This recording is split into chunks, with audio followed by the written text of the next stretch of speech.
Hello, I'm Nicolas Lovell. I can't better that introduction. I'm going to try not using the microphone because I want to have my hands free. So if at the back at any point you can't hear me, just put your hand up and wave. And because I'm a native English speaker and you're not, if I speak too fast, put both hands up. You don't have to say anything, just put both hands up, and then I'll know I have to slow down. So I've got 2.5 hours, less 10 minutes of student timing, to talk about this, how to make money from free-to-play games. I'm often hired as a monetization guy, which is fine, although nearly all of my work is about retention. It's about keeping customers. Keeping customers is the single most important thing to do in a free-to-play game. It's also very hard. But when you've been making games for 20 years and you're now looking at free-to-play, it's fine to admit that you don't understand acquisition. That's a marketing problem, and I'm not a marketer, I make games. And it's fine to accept you don't understand monetization. That's a sales problem, and I'm not a salesperson, I make games. But if you admit you've got a retention problem, that means you suck at making games, and nobody will admit that. And yet that's the biggest problem facing people trying to figure out how to make money from free-to-play games, is keeping their customers. I'm not going to talk a lot about acquisition today. I will talk about monetization, but most of what I talk about will be retention. So a tiny bit about, which is odd because it's all about making money. And has anybody played the new Dungeon Keeper game? Put your hand up if you've played it. Has anybody heard about or read the reviews of the new Dungeon Keeper game? It's basically getting 0 out of 10 reviews across the whole web. Mainly, there's two reasons why. One is that it's a classic game, loved by a lot of people, which has had the free-to-play treatment. And so a lot of people go, I hate free-to-play, you're destroying my industry. You're forcing me to play games I hate for free. I don't quite understand that one, but some of that is happening. And then there is a second problem, which is that it isn't a very good implementation of a free-to-play game. It's not very fun, it's very punishing, it breaks a whole bunch of rules. I think some of the things they did worked really well in The Simpsons, which was not a core gamer title. They worked well in Tapped Out. But when you apply it to a known franchise like Dungeon Keeper, they lost an enormous amount of the fun. And I think there are two different criticisms. I have no time for the criticism of free-to-play is evil. I do have time for this is a bad implementation of free-to-play, which sucks the fun out of this game and replaces it with asking for your money, which isn't going to work in the long term, and frankly for EA, I don't think is even going to work in the short term on that title. So, let's get some of that stuff out of the way. But first of all, a little bit about me. I used to be an investment banker. That was a long time ago. I stopped doing that in 2003, so the global financial crisis wasn't my fault.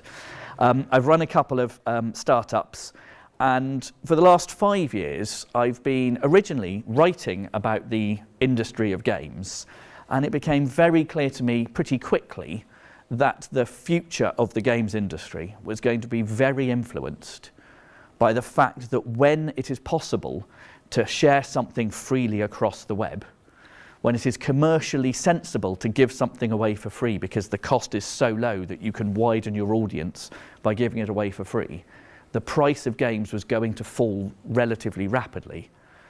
And it's not driven by piracy. That's not the issue. The threat is competition.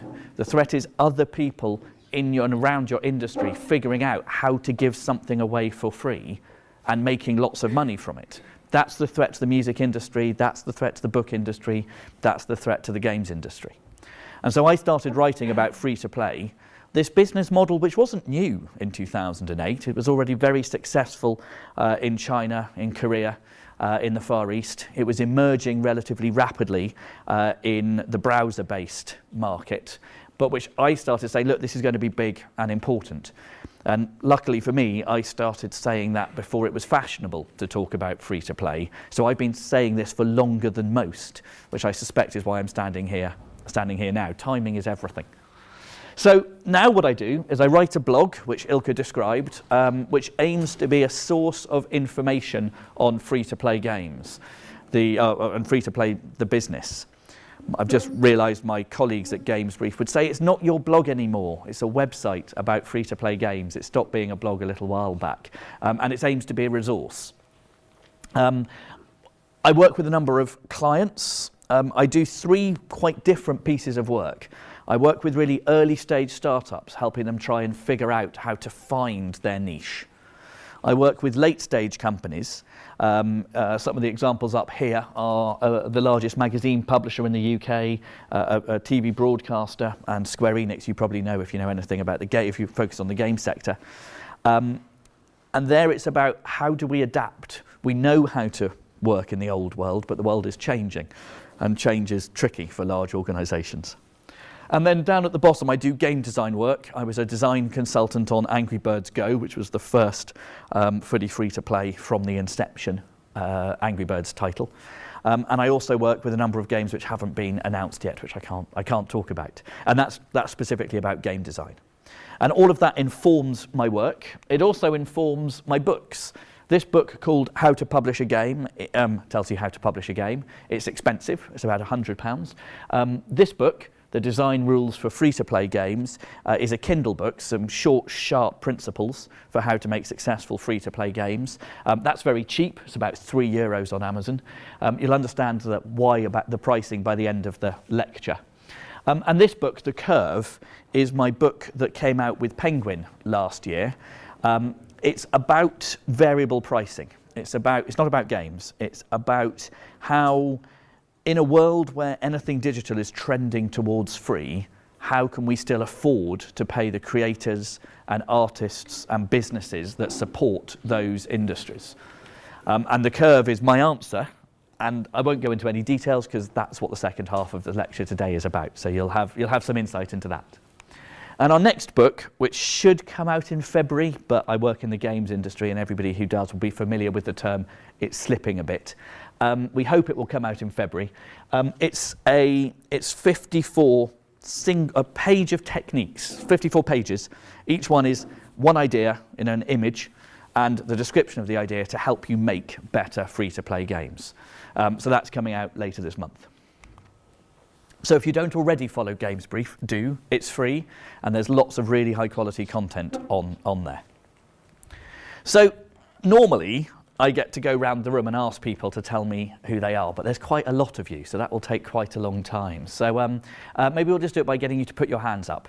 Put your hands up if you are currently a student. Put your hands up if you're currently not a student. Hopefully everybody, did anybody not put their hand up yet?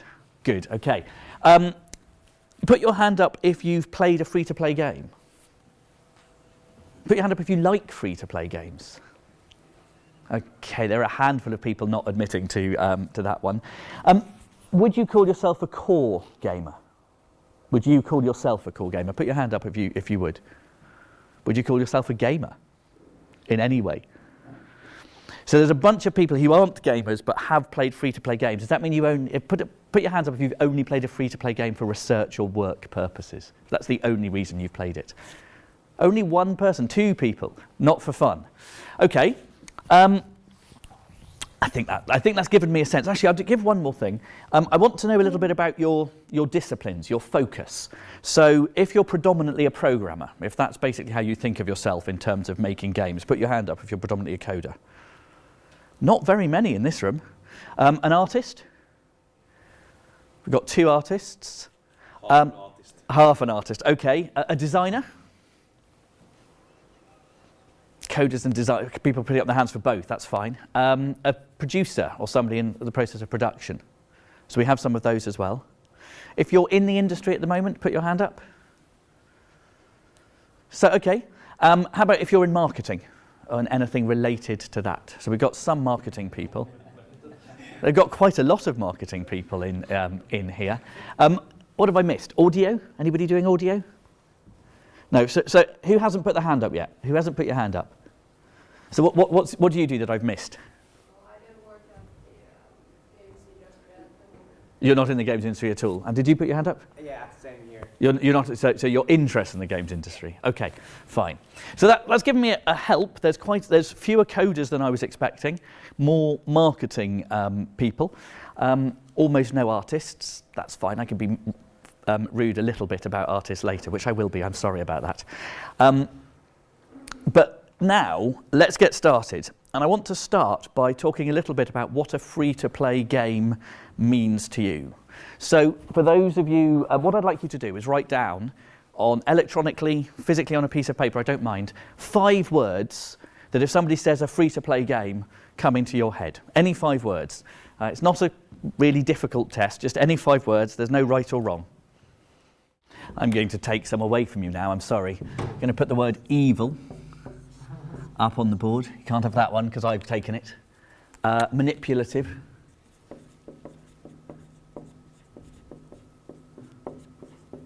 I get this one less than I used to, but not a game. I used to get that quite a lot. I started doing these in 2009. Okay, so if you've got some, what we're going to do is we're going to do something a bit like a game of Boggle. I don't know if Boggle is popular in Finland. It's a game where you shake a board, lots of letters on it, and you try and make as many words as possible out of the dice, which have rolled into a number of different letters. And every time somebody else says a word that you've got, you put a line through it. At some point as we go round, you're going to get boggled out of the game. It's not a competition, it's just a way of getting everybody to participate. So what I want to do is fill this board with words that we as a group associate with free-to-play games. So let's start over there. Give me a word. Never ending. Never ending, okay? Another word? No, sorry, we're going to go along. So next one. Yeah. Fair. I like it. Are you in PR? Waiting. Waiting. Next one. Money. What do you mean by money? From the business or from the consumer? Oh. Okay.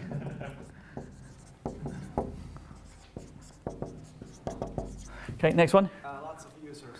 Lots of users. Whoops. Free. Free. It's a good word. Ilka? Building. Building. Do you mean that is a gameplay style? No, as in you need to build stuff. Okay. Let's go back there. It's optimized. Okay, as in we track it, we use analytics, all of that stuff. Okay? Paywall. I'm afraid that isn't a colour scheme. It just makes the board more interesting. Casual. Casual. In-game currency. In-game currency. Okay. Well, yes, I'm going back to you, I think. Collecting. Collecting. Okay, let's go along the rest of that line. So say that again? Gems. Gems. I thought I heard gems. See if there's a better green pen. Power-ups. Power-ups. That's a worse green pen. Next one. You're definitely a bunch of designers. You're thinking about the style of the game. Excellent. Repetitive. Is that good or bad? Depends. Okay. Repetitive. Randomly, I'm going to come back to there. Future. Future. Okay, next one. Free to start. You've been listening to Iwata-san. That's how the Nintendo chief executive describes free-to-play games at the moment. Core loop. You've been reading my stuff and other people's stuff. Pastime. And what do you mean by that? Just games I play when I want to just wait for something. Okay. Not the core games I play usually. Okay. So you didn't quite mean it as negatively of this, but time wasting and passing the time. The reason I asked that is because there's a word often used to be very similar to that, of hobby and pastime in English, and a hobby is something you're quite committed to. I think for you, you think of a core gaming as your hobby, and that's different from pastime, which is why I clarified it. Eye candy. I love the idea that free-to-play is more eye candy than AAA, but sorry, you're on the same row, are you? Sorry. Content. Content. Lots of it, not very much. What did you mean? At least some. Some. Okay. Internet. Internet. You are quite right that it's hard to imagine without the web. Social. Hooray! A positive word. One positive word I'm really looking for that hasn't come up yet. Say it again. A time killer.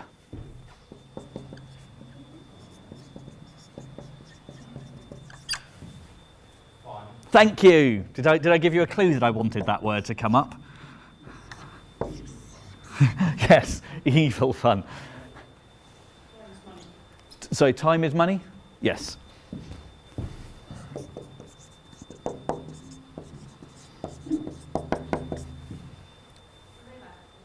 Relaxing. Where am I? I'm along there. Chap's looking down, he's not looking up at me at the moment. Escape. Escape.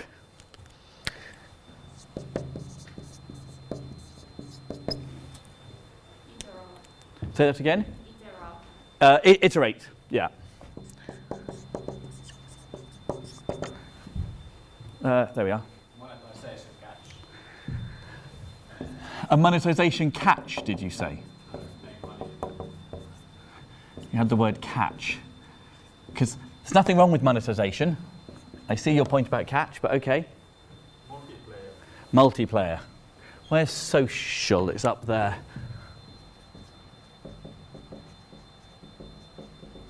I don't think multiplayer and social are quite the same thing, so I put them near to each other. Scam. Where's evil? Let's put it near evil. Simple. Simple. Win or lose. What? Something about rules, sorry? Win or lose. Oh, win or lose. Okay. Commercials. Commercials as in adverts, viewing ads. Okay. Addictive. Is that good or bad? Sorry? Let's say I'm going to put good and bad. Okay? Facebook request. Facebook requests. Another bloody request to rescue a puppy. Yes. Let's go back. Pay to win. Are you a core gamer? I can't remember if you stuck your hand up for a core gamer. Are you a core gamer? Yeah. Business. There we go. First session. Say that again. First session. First game session. The first game system, did you say? Session, sorry. I did one of these after a flight where I completely lost my hearing in one ear and half in the other ear. It was really, really difficult to do. Easy to start. Easy to start.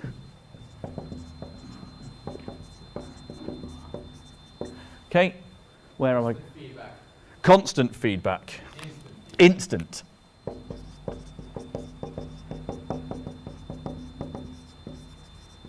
Okay, next one. Grinding. Grinding. Is that good or bad? Depends on that. Depends. It absolutely depends on how it's done. In-game trade. In-game Trade. trade. Let's put that up here. In-game currency, in-game trade. Okay, next one. Trap. Where's scam? We've got scam on the board somewhere. There it is. Trap. Okay, let's go back. Mobile. Mobile. Stressful. So I should have put that somewhere near relaxing, shouldn't I? Yeah. Business model. Business model.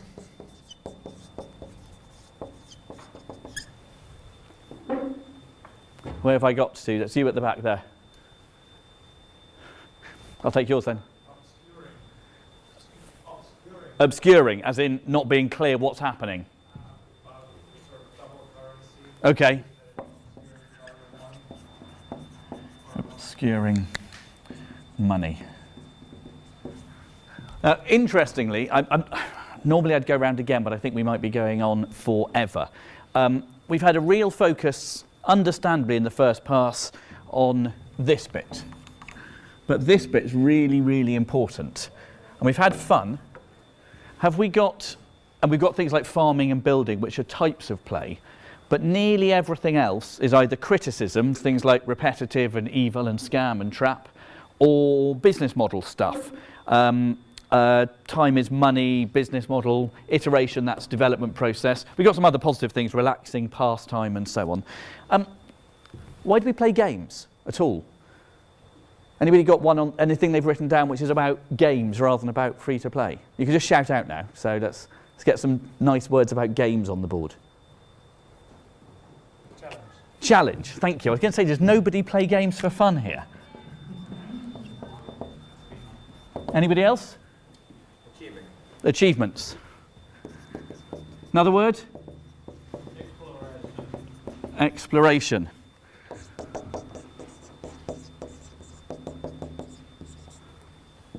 Why does anybody in the room play Candy Crush? Anybody? Why? Okay. Any more?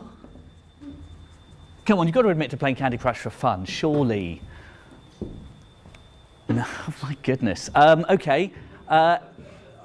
Anybody in the room played Team Fortress, League of Legends, World of Tanks, or Dota for fun? Why?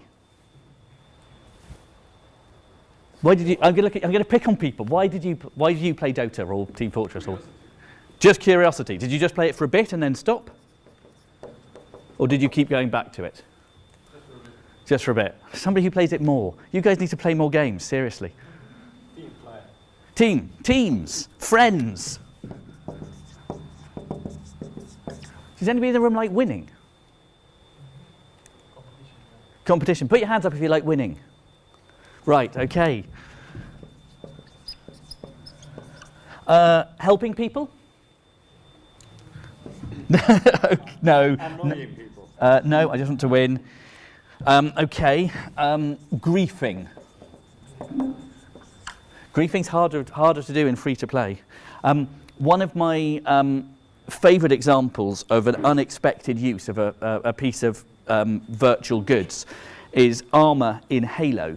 And I can't remember which game it is that has IAP, but it's a female gamer who, whenever somebody is sexist to her in multiplayer gaming, she basically changes into her pink armour and then comes back and kicks his ass and basically goes, "You just got taken down by a girl dressed in pink." And she bought pink armour because presumably somebody in Microsoft went, "Hey, girls like pink, pink will sell." But she's buying it because of revenge and because of status, and because when she takes a guy down, she wants the guy to know it was a girl who took him down. She's not doing it because she wants to wear pink. She wants to make him feel small for his misogyny. And I'd never have thought of that as a reason for why somebody would spend $40 on pink armour. But that's what happened. And that's one of the things to bear in mind as you think about this, that there is an enormous amount of emotion that drives value in free-to-play games. And you don't always understand it. I would never have thought of that one. But it's incredibly important to think about how players might feel when they're purchasing something. But I'm now foreshadowing my second half talk, so I'm going to stop. I think there are a few other words which I'm going to throw up. Things like skill. Although an executive at Crowdstar once, which was a Facebook publisher, once said, "Why would you put skill in a game? I just don't understand why you'd do that," which is back to business model and relaxation and so on. And I think that friends and social element and that sense of achievement are incredibly important. For me, there's a handful of really, really big and important words up there. That's one. That one's another one. I think I might just hold on to those two now. Free-to-play games have to be games first and foremost. It is entirely possible to build a Skinner box game. Is anybody in the room familiar with the term Skinner box? Put your hand up if you are. 2 people. So, okay. The psychologist B.F. Skinner in I think the 30s, experimented on operant conditioning, basically using a reward scheme to train rats and pigeons to behave in the way he wanted them to do. And he did a series of experiments. You put a rat in a cage and there's a lever, and if it presses the lever, it gets some food. And the rat eventually pushes the lever out of boredom, gets some food, and goes, aha, if I press this lever, I get some food. And he'll press it whenever he's hungry. And once he's worked that out, Skinner changed the rules behind the lever. So you have to press it 10 times to get some food. And then the rat will press it a lot. Or you have to press it once a minute. But provided you pressed it once, it doesn't matter how many times you press it. And the rat will just press it once and then sit back and wait, and it will come out. And if you press it, he then put randomness in. It has to be a random number of times in a minute, or a random number of times within a random number of minutes. And the thing which was the most compelling, the thing which made rats and particularly pigeons literally beat themselves unconscious tapping this lever, was when you had to press the lever a random number of times, you had to do it within a random time frame, and the number of pellets that came out was randomised as well. The reward was randomised. And that's basically a slot machine. That's basically what a slot machine does. And a lot of the criticisms of free-to-play games are that they're just Skinner boxes. They're just operant conditioning chambers. The good news, for humanity's sake, is that we're not rats and pigeons. When we figure out that something is just an operant conditioning chamber, it stops working on us. We go, oh, so it's just making me do this because of conditioning. I'm done. And that's a big problem that happened to Zynga, because a lot of what it did, not all of it, but a lot of what it did was heavily dependent on operant conditioning. And there's two ways you can address that. One is you can start injecting fun and creativity and all sorts of other game-like things into your game. And the other is that you can increase the value of the reward, which is why Zynga was hurtling towards gambling rather than gaming until Don Matrick came in and took them back onto the gaming path. So the thing is that when free-to-play started, and people first realised that they could track, there was a word we didn't put up here, which was somebody had optimised, but I wanted to add analytics. This is a bad pen. And metrics. Is that people really optimised for, people really focused on using metrics to drive stuff that weren't necessarily entertaining in the traditional core gamer sense. Although, to be fair, millions of people genuinely loved these games. I really, really enjoyed playing both Farmville and Cityville for a long time. Where was I going with that? So the end point of all of that is to say that we can have all of these criticisms of free-to-play of just being Skinner boxes. If free-to-play was just Skinner boxes, and some games were, and if it stayed there, it will fade away. There'll be a very small bunch of people who will still respond to the operant conditioning, but most people will go, I've seen it, it's done, I'm not interested in doing that again. And the good news is that that will spur innovation.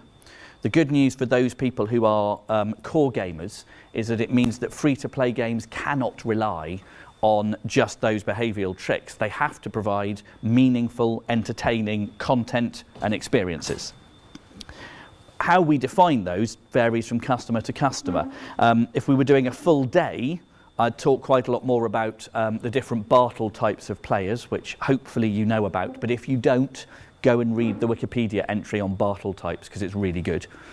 And we'd also spend more time on the psychology of why people do things. But instead, you're just going to have to take my word for it that this stuff works, because we've only got 2 hours to do this in. And what I want to start talking about is a structured way of thinking about how to make these type of games.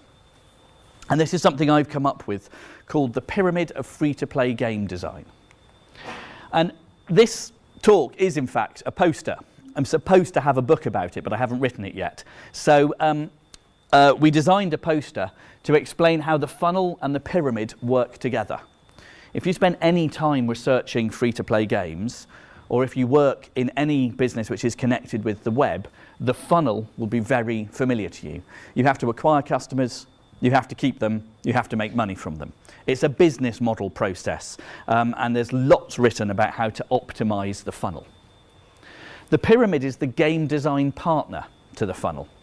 It's about how do I make games that help work with the funnel, but it's more focused on fun and retention and engagement than monetization, although clearly I do think about monetization even in the game design bit.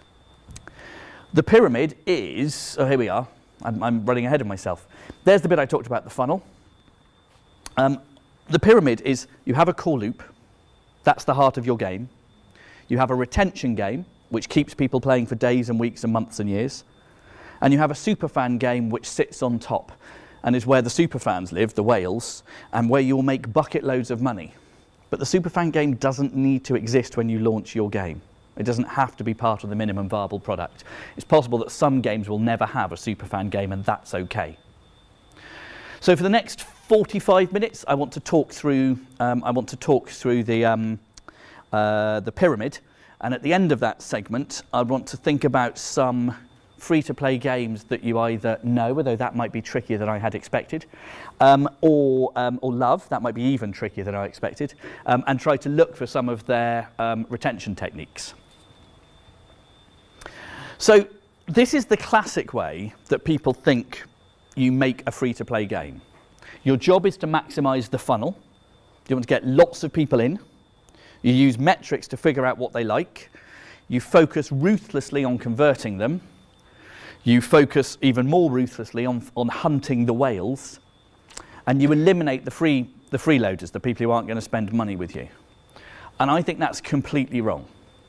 I've now got 2 hours to convince you. So one of the rules we put in the design rules for free-to-play games is be free to play forever. There are many reasons for that. Some of them are karmic, just I like giving people stuff. But more than that, it's becoming incredibly expensive to acquire a customer. Does anybody any ideas how much it costs to buy a customer for your mobile game at the moment? $2. That's basically the number I was going to say. Christmas last year, some people were reporting it was spiking as high as $8. Don't launch a game in December. December is the time when EA and Supercell and King are fighting to be at the top of the charts on Christmas Day, when millions of people open their new devices and fill them with games. So they are spending an enormous amount of money trying to make sure they are at the #1 slot, or the top 10 slots, and CPI's crazy spike. If you're just doing a soft launch, that's kind of fine. If you have any intention of spending money on marketing, I think you would be on install marketing, I think you would be crazy to spend that in December. But that's okay, we're February now. If you're making a game now, it should be out before then. So I think that you should get your customers in to play for free. And at the other end, this is my view as to what your superfans are. Superfans are people who love your game. And what you need to do is let them spend lots of money, and I do mean lots, on things they really value. I'm trying to work out if I can test you to see how much money you've spent on a free-to-play game and whether or not you'll play along. Okay, put your hand up if you've ever spent any money in a free-to-play game, ever. Keep your hands up, put it down when I get to a number that you don't want to admit to. So $1, if you spent $5 on a free-to-play game, $10 on a free-to-play game, 20, 30, 40, 50, 60, 100, 200. I'm going to stop now. I'm not going to embarrass you anymore. You're the only person who's got his hand up. So I have one client where our biggest superfan has spent $20,000 on that game. There is a possibly apocryphal story of a mobile game business whose biggest superfan is spending $50,000 a month. She's based in the Gulf states, and she has her own developer with his mobile number. And she can call him at any time of day or night to change the game, and he just changes it. Because if you're spending $50,000 a month, they will do a lot to keep you happy. Big Point was said to have had a Premiership footballer spending $1,000 a day for about a year. It's 3.6 million, I think, that he spent on a single game, if that's true. And my favourite, similarly possibly apocryphal story comes from World of Tanks, which is kind of a Russian guy who was playing World of Tanks and kitted his stuff out and was kind of enjoying it but still getting beaten.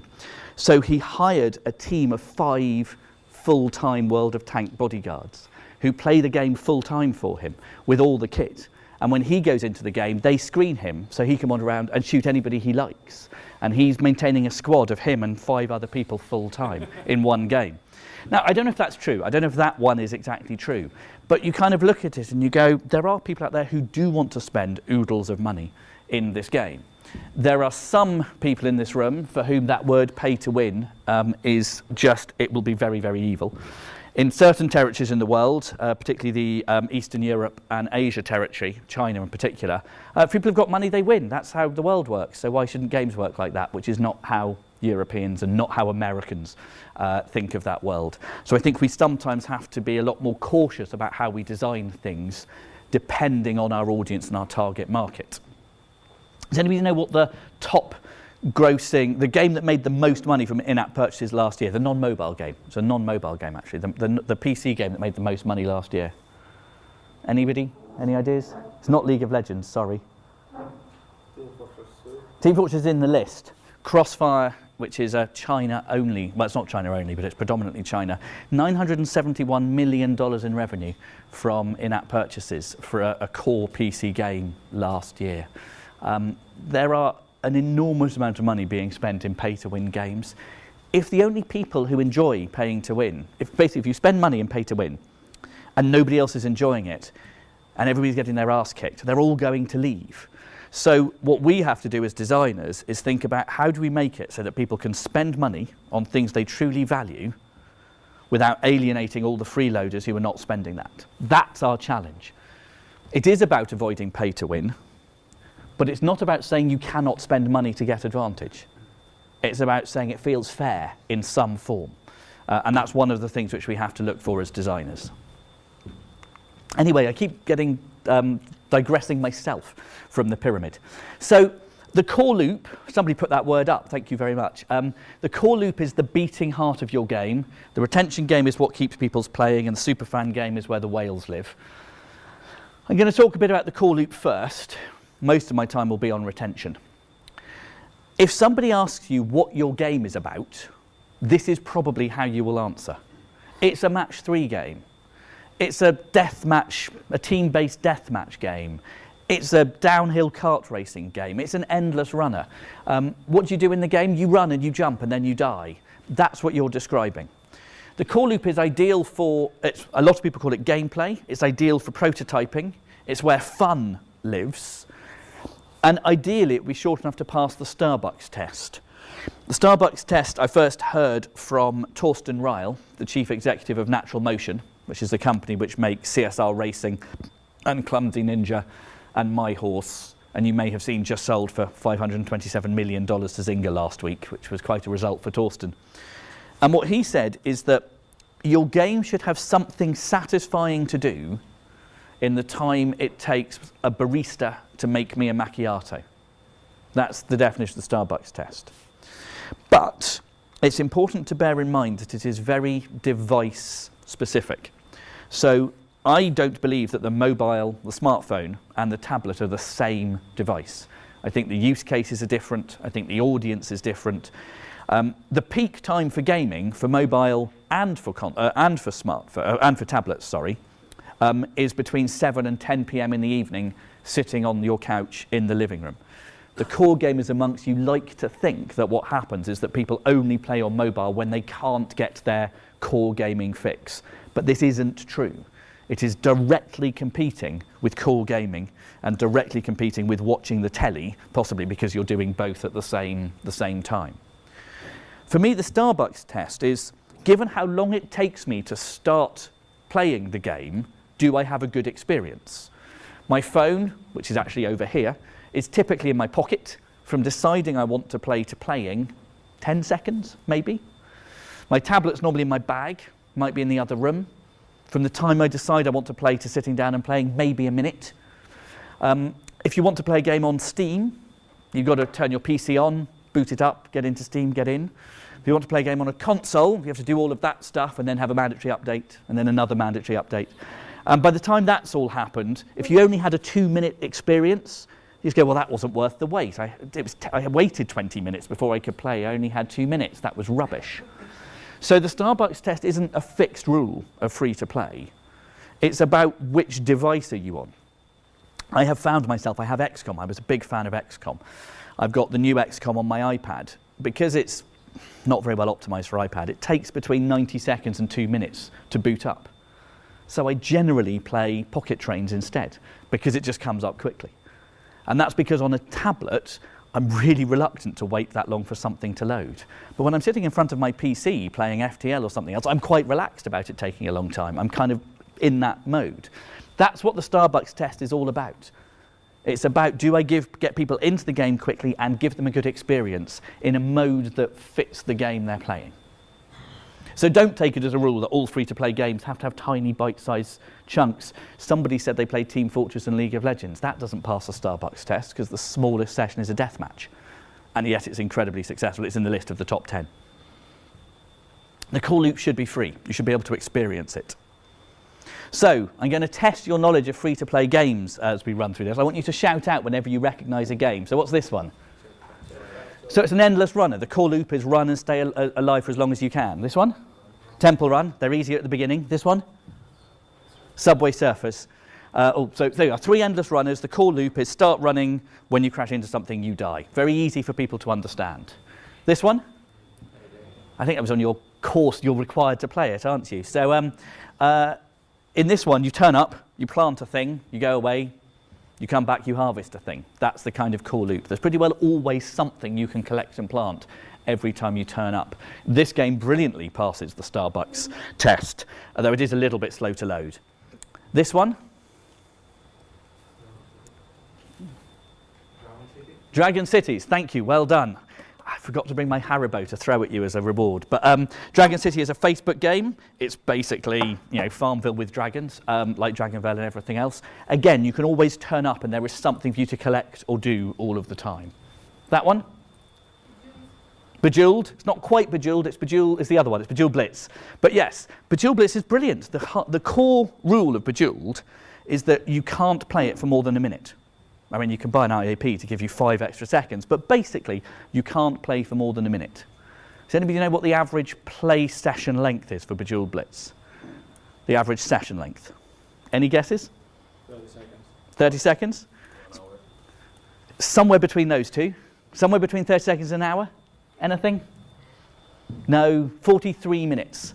It's a game you can only play for 1 minute. That's in the rule. I'm busy, I'm sitting down, I'm going, I haven't got time to play a game. I will just have one go of Bejeweled Blitz, and 40 minutes later, I'm still playing. So it's passing the Starbucks test. Does anybody know the game Legend of Grimrock? Anybody know that one? We've got some core gamers in the room. It's a kind of hardcore RPG. I came downstairs from putting my kids to bed a while back, last year. It's just like, I haven't got time to play Grimrock. One of the problems with Grimrock is that you have to get it's basically a puzzle game with an RPG attached, and you have to kind of get a mental map of the level in your head in order to be able to kind of figure out what you need to do next. It's in my grandiose moments. I think it's like an air traffic controller standing behind his colleague, getting a mental picture of where all the aeroplanes are in the sky before he sits down to take over. And I kind of went, I haven't got time to play Grimrock. And I sat down on my bed, I took out Pocket Planes on my iPad, and I played it for 2.5 hours. It wasn't that I didn't have time, it's that I didn't have the inclination to get into that tricky, difficult, challenging. I didn't want to step into that difficult, I didn't have an easy on-ramp into that difficult game. I think what we need to do increasingly in free-to-play games is give people an easy on-ramp, but then give them the complexity and depth which can keep them playing for 2.5 hours. It's not about not having complexity and depth. That isn't the right lesson to learn. It's about having an easy on-ramp every time you play that says, there's just a little thing I can do. Oh, but now I'm here, I might as well do this, this, and this. This game? Candy Crush. But only 3 of you have played it. I can't quite believe that. Normally, at sessions like this, I have a little bit of a willy wave about who's on the highest level, but that clearly isn't going to work in this room. Candy Crush is not just a clone of Bejeweled. As we talk more through the retention game, you'll see where Candy Crush has done some amazing things in its retention game. That game? Dear me. So Team Fortress 2 is a first-person shooter. The core loop is a team-based deathmatch. And this one? League of Legends. People are getting a bit, well, hooray, he's talking about proper games. League of Legends is, similarly, you don't have a really short core loop, you have that experience when you're sitting down and going, what is the smallest thing I can do? It's a match. That's the heart of what the game is. I'm using the phrase core loop a little bit fast and loose. This is an apology to the games grammarians, who are all people with beards, Ty Kelly, Rafe Coster and Dan Cook, who talk a lot about atoms of gameplay and molecules and core loops and stuff. I'm using the phrase in a not terribly academic way. I'm just saying the smallest thing that you basically think you want to do. So it's not the smallest thing you can do, it's a deathmatch. But you could do some prep without doing the deathmatch, but nobody would. It's about the deathmatch. That's what I mean by the core loop. So it doesn't mean shooting somebody in the head. I mean, that's fun, and it is an extremely good thing from a psychological point of view. You try to shoot something, you miss, you recalibrate, you shoot, head blows off, and you go, aha, I learned something, I feel good about that. It's a very positive response. Some people would call that the core loop, but I call it the deathmatch for this purpose. I believe the core loop should be free. I believe that you should be trying to get your players to experience the fun that you have for free, it costing $2 to acquire a customer. Once you get them, you have to keep them. Just one point about those $2. Let's imagine you have to buy all of your customers. Most companies don't, but let's imagine that you do. You have to buy all of your customers. You have a conversion rate of $5. Sorry, 5%. It used to be that when you got a customer, they paid $1 for your game. Now, everybody's getting it for free, but some people choose to pay only 5%. To make the same revenue, those 5% of people have to spend $20 for you to get the same revenue. Of course, you hope you get a much bigger audience because you're free, but that market's getting very, very crowded and very, very competitive. So once you've got somebody, you let them play the core loop for free, preferably again and again. If you're going to use an energy mechanic, it should be done elegantly. It shouldn't be pay up or leave, because it was so expensive to get this person that if they leave without a good feeling, they're not coming back, and that was a waste of $2. It should be around, this is a good point for you to leave, you've had quite a lot of fun, I've left you a hook to come back in again, which we're going to talk about in the retention game. That's what energy should be used for if you're going to use it. I'm not a massive fan of energy, but Angry Birds Go does have an energy mechanic. Having talked about the core loop, yes? Regarding the previous slide, can you give some examples of using it elegantly? Well, for example, in Candy Crush Saga, when you go far enough, it's not very elegant, then you start to lose all the time. Yes, absolutely. Candy Crush breaks a whole bunch of rules. It absolutely does. That's one of the problems with rules. They're more like guidelines. But the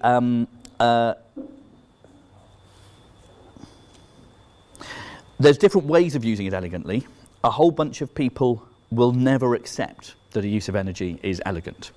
And that draws back to research which says that everybody says they dislike adverts in TV shows and in movies, but in a whole bunch of blind tests rating how much you enjoyed it, the ones which were interrupted were consistently reported that they enjoyed them more than the ones that weren't. So we think we don't like being interrupted, but we do. So the sort of thing which has some elements of elegance. The CSR Racing 10 pip limit of how you race has a meaningful impact on which races you choose to participate in, particularly when you've only got a few pips left, because you're starting to make an active decision. Do I do an easy to win race because I've only got 1 pip of energy left? Or do I avoid taking this difficult to win race? And you're using it to make a judgment, but then you finish, you've had 10 goes, and you go, right, well, I can't come back for a while. I think another example is most of the Nimblebit games, which don't have a core energy mechanic. They have wait times for stocking shops, for trains to arrive, for planes to arrive. I played a lot of pocket trains on the plane over, and it was great. I set everything up just before we took off, and I went, now I've got 40 minutes while everything happens. As soon as that's done, I'll be able to come back in, and everything will be back again, and it drew me back in again. So I think they can do it elegantly. It's a tricky question. I'll have to think harder about that one. If all else fails, I would say try not to use energy. Try to have other systems which make people come back. But you do need to have a mechanism of limiting people's playtime for the simple reason that way they leave not when they are bored with the game, but when they want a little bit more, and that is much more likely to bring them back again afterwards. Does that help, or have you got other challenges? So you see it as a retention mechanism rather than a monetization mechanism? I absolutely see energy as a retention mechanism, not a monetization mechanism. Then again, I see most things as a retention mechanism, not a monetization mechanism, because we're only going to get between 3 and 5% of people spending. Most of what we're trying to do is to keep people in our ecosystem, because once they're in it, then we can figure out all sorts of different things they might want to spend. I don't think our challenge is getting people to pay. I think our challenge is getting people to stay. Who in the room has kids? Put your hand up if you've got kids. So, okay, that's my normal thing, that bringing kids up and free-to-play game design are basically the same, because it's all about rewarding people for doing the things you want, with very occasionally punishing them for doing things you don't want, and that kind of balance. Watching my kids, always dangerous to take an anecdote of how your kids behave and projecting it onto a billion gamers. But the real danger is that they really understand how to use this little button in the corner that takes them back to the iPad desktop and pick a new game. My 3-year-old plays quite a lot of games.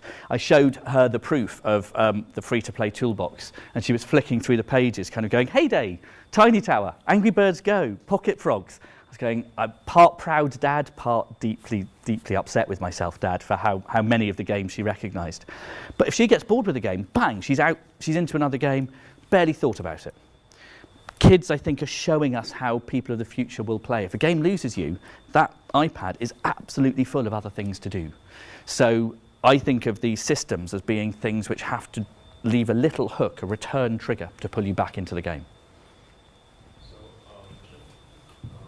did I understand you correctly that you would say that, let's say in relative times again, they would be generating more money if they limited the number of sessions people can play in the day? Not directly. I think what I'm saying is that you need players. Players are always going to leave your game. When they leave your game, you want them to leave with something in place that will pull them back into the game. So there needs to be a natural break point. It's the equivalent of, I'm sure some of you have had television boxed set marathons where you sit down with a box set and watch the whole thing. I'm not convinced that's a better experience than watching one episode a week. With all of the anticipation and thinking about what's happening and all of those elements.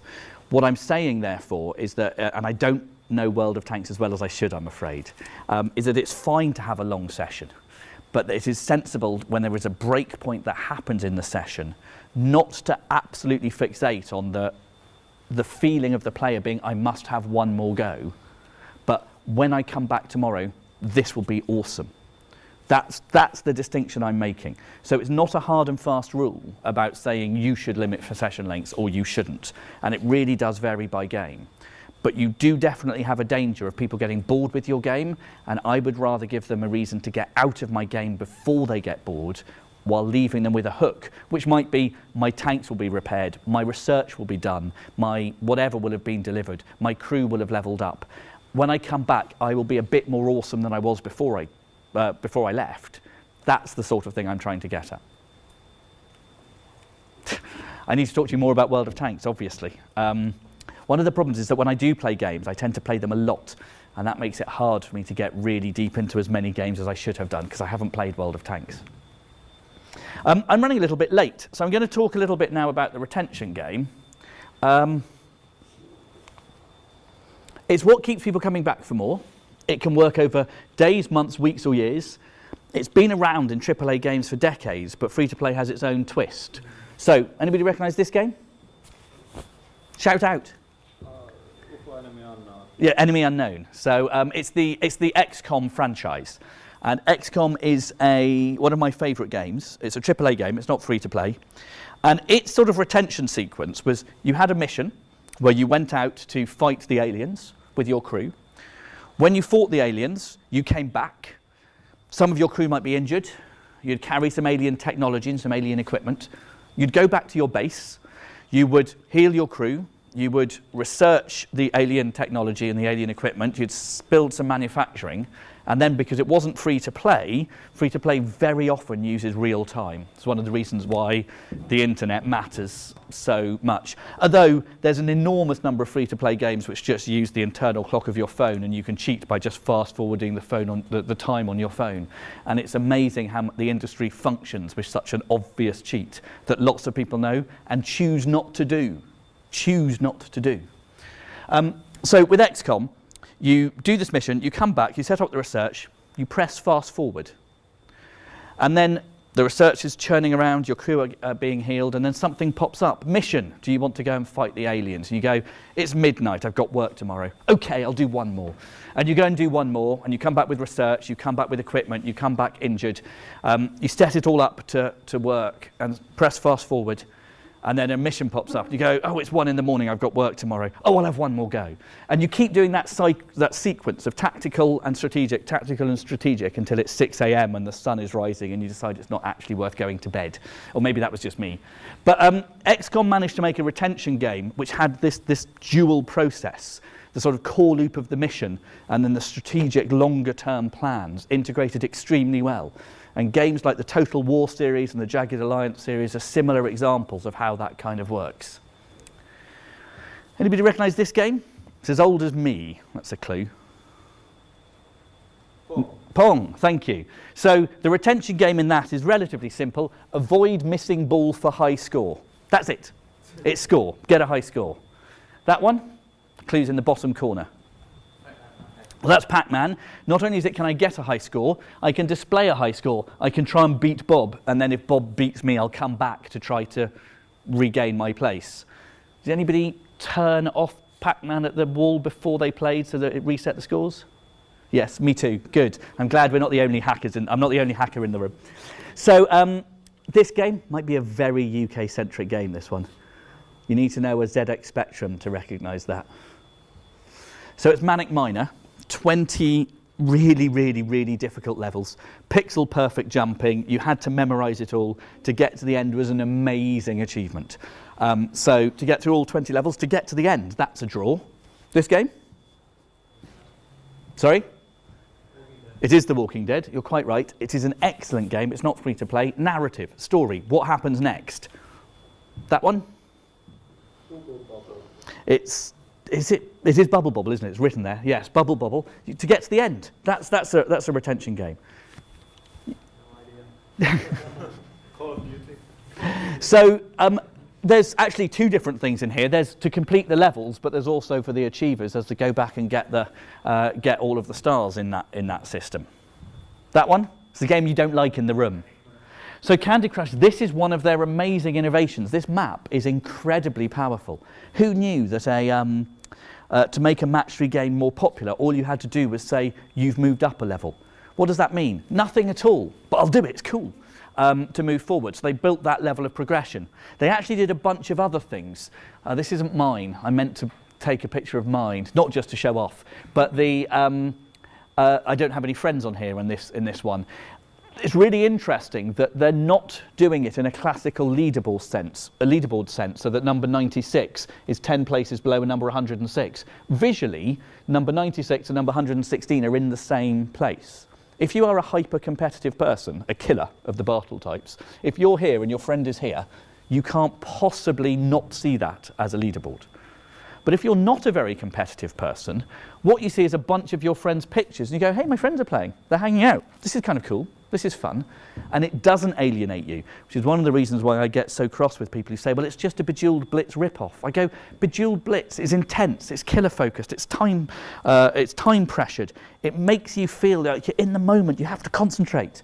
It only appeals to about a quarter of the gaming population because of its designs. And what Candy Crush did is says, well, what about all the people who like Bejeweled, but like to play at a different pace, who like to be part of something bigger than themselves, who like to play with their friends, or alongside their friends, not with their friends. Oh, and by the way, we can also figure out a way to satisfy the hyper-competitive people as well. This map is very, very sophisticated in what it does. This one? You guys need to, thank you. You guys need to play more games. That's Plants vs Zombies. Who's played Plants vs Zombies? Who's finished Plants vs Zombies? Who's got all the achievements in Plants vs Zombies? Just me, just me. I'm a bit of an achievement junkie, and I have got all the achievements in Plants vs Zombies. I am just showing off about that. But for some people, not everybody, completing all of the achievements is an important part of playing a game. It's an incredibly cheap retention game if you find players who are like that. Typically, I see people who do it badly. The achievements are simply play the game and you'll get an achievement. That's kind of no fun. It's kind of how a lot of AAA studios who were forced by Microsoft and Sony to create these things went, kill a person, kill 10 people, kill 100 people, kill 1,000 people, kill one person with a machine gun, kill 10 people with a machine gun, kill 1,000 people with a machine gun. It's kind of dull. Something like Jetpack Joyride did some fantastic things like, it's an endless runner, and one of the achievements was die at between 1,000 metres and 1,100 metres. So the heart of the game is stay alive, and then they suddenly say, but there's one moment in time when you have to play the game backwards. You have to change your mental model. You have to start aiming for threats. There's another one which is don't pick up any coins. Since the heart of the game is picking up coins, when it shifts to not picking up coins, all of a sudden coins become hazards, and it changes your mental model. A very, very cheap way of reusing assets, which is incredibly valuable. I think that you should think about achievements, if you have them. Have some that just reward people for playing the game. That's fine. That attunes people to their existence. Have some which are really focused on playing the game skillfully. What I mean by that is some of the heyday achievements are harvest a lot of wheat in half an hour. And frankly, you have to do a lot of planning to be able to do that, because as those of you who've played it will know, your silo fills up very fast, and you basically can't harvest it fast enough and get it out of the silo fast enough unless you have a boat full of wheat orders, or unless you have a bunch of people asking for wheat, or unless you have a friend there buying wheat from you in the shop very, very fast. You can't do it. So you actually have to concentrate quite hard to achieve that achievement, but it's still in the ordinary course of gameplay, as it were. And then a third category you have is to play the game essentially using the rules backwards. Whether or not it's die in a game where you should be trying to stay alive. Some of the things they did in Plants vs Zombies. There you go, defeat the last zombie in a level with a lawnmower.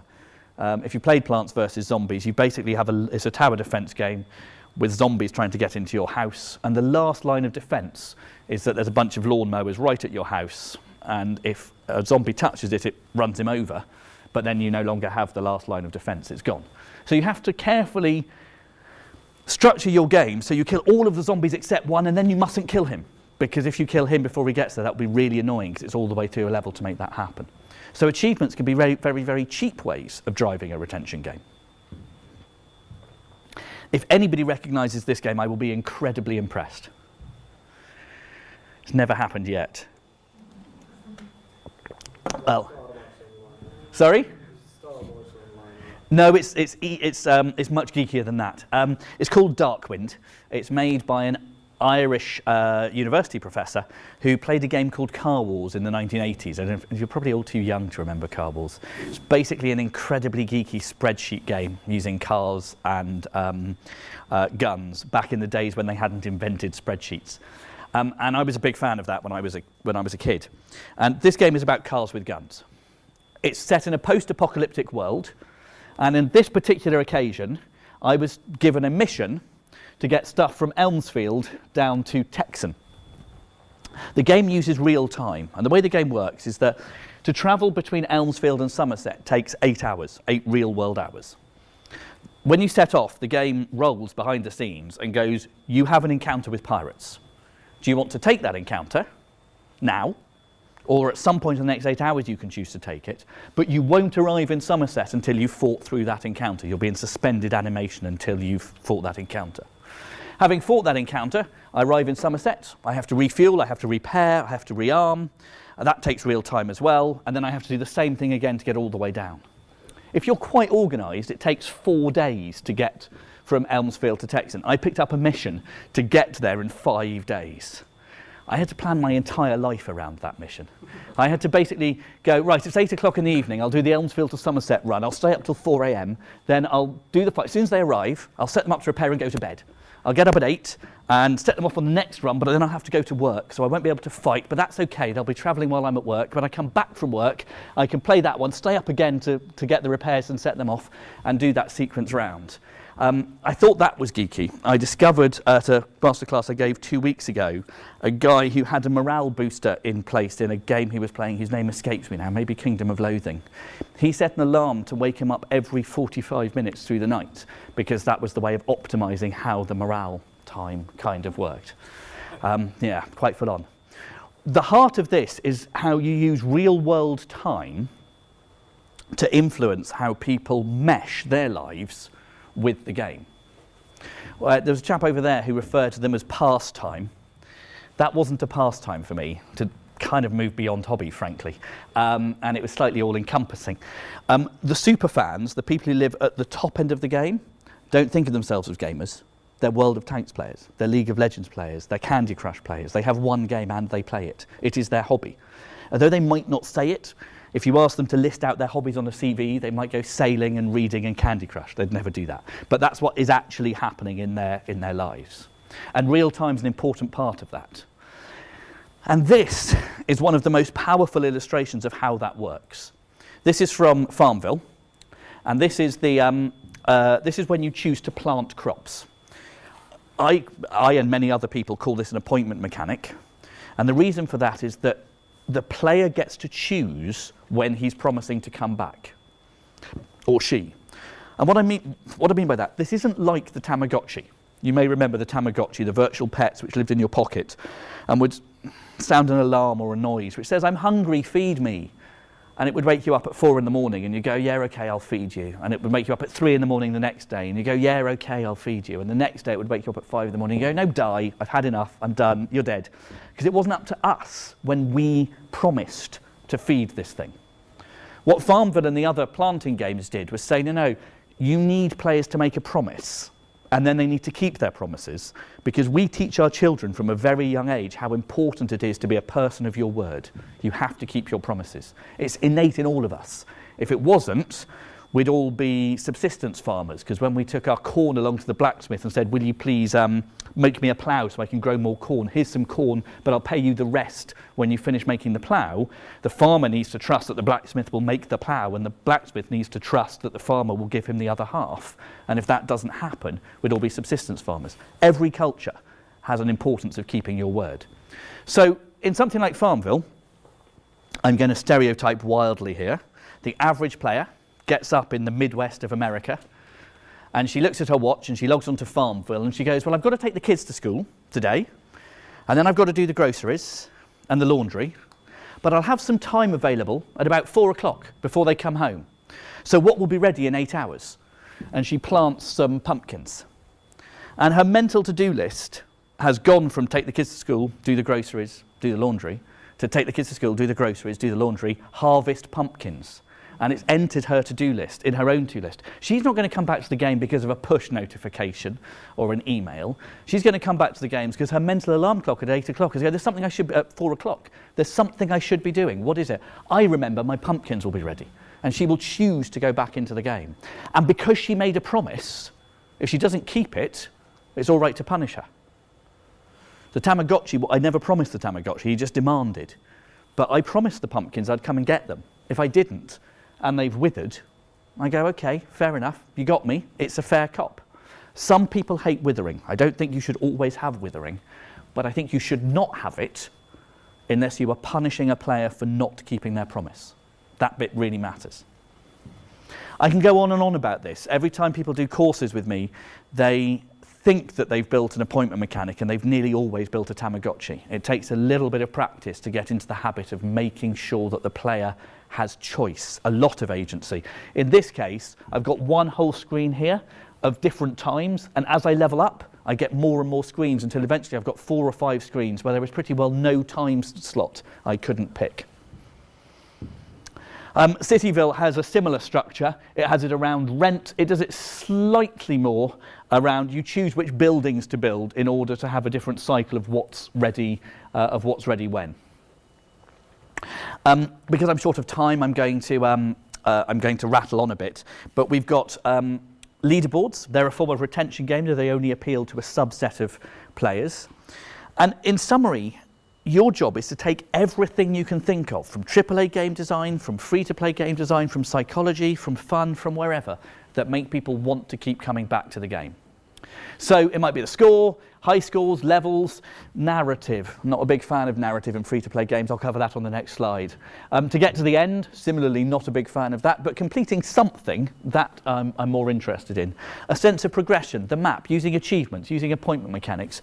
Remember these, there's going to be an exercise about this after the break. For those of you, this is where I'm a bit mean about artists. Actually, my primary thing about artists, sorry to the artists, is don't let artists near a prototype. When you're trying to figure out whether or not the game is fun, a good artist can hide a bad design. So use coder art, use designer art, don't let an artist near the prototype. Art really, really matters. If you let it in too early, it stops you from seeing the flaws of your game. So that's one thing that I mean about artists. The second one is this one, and this is actually more mean about producers. When AAA goes, we need more gameplay, they go, well, I tell you what, why don't we have a level, we're a shooting game, let's have a level with driving and shooting and drop another $3 million on top of it. Whereas what a free-to-play game would go, well, how can we use the systems we've got already to create more fun? How can we add one simple extra system that adds a new sense of complexity and dynamic to the game? What AAA does is it solves its problem of not having enough to do with money, with assets, with production. What free-to-play does is solve that with design, with systems, with mechanics, and with emergent narrative rather than scripted narrative. There are some people who hate that about free-to-play. It isn't as good at the moment at this stuff, but also that stuff is flipping expensive and typically runs out.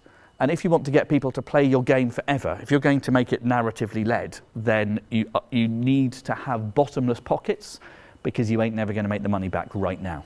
We'll see how that changes over time. I think it might be about how we change how we do narrative techniques more than anything else. So retention is the heart of free-to-play. It's at the heart of the funnel, and it's at the heart of the pyramid. It's really important to track that stuff. There's lots of different definitions of duration. I don't really care which one you use. Don't benchmark yourself against the competition. They'll only be shouting about the numbers which are really, really good anyway. They won't be showing you all the rubbish numbers that they'll have elsewhere. What matters is that you track something, you do something to try to make it better, and you see if it worked. It doesn't matter what the absolute number is. Frankly, there are too many statisticians arguing over what D1, D7, D30 retention actually means. As long as you know that you're making it better, that's the most important thing. But something I see a lot with my clients is they get to alpha. They go, we've got alpha, the game's ready. And what they basically mean is the core loop is brilliant. There's this polished, shiny game I could show to a slightly dim marketing person, sorry, marketing people, and go, here's our game. And they'll play it for 10 minutes, go, that game's amazing.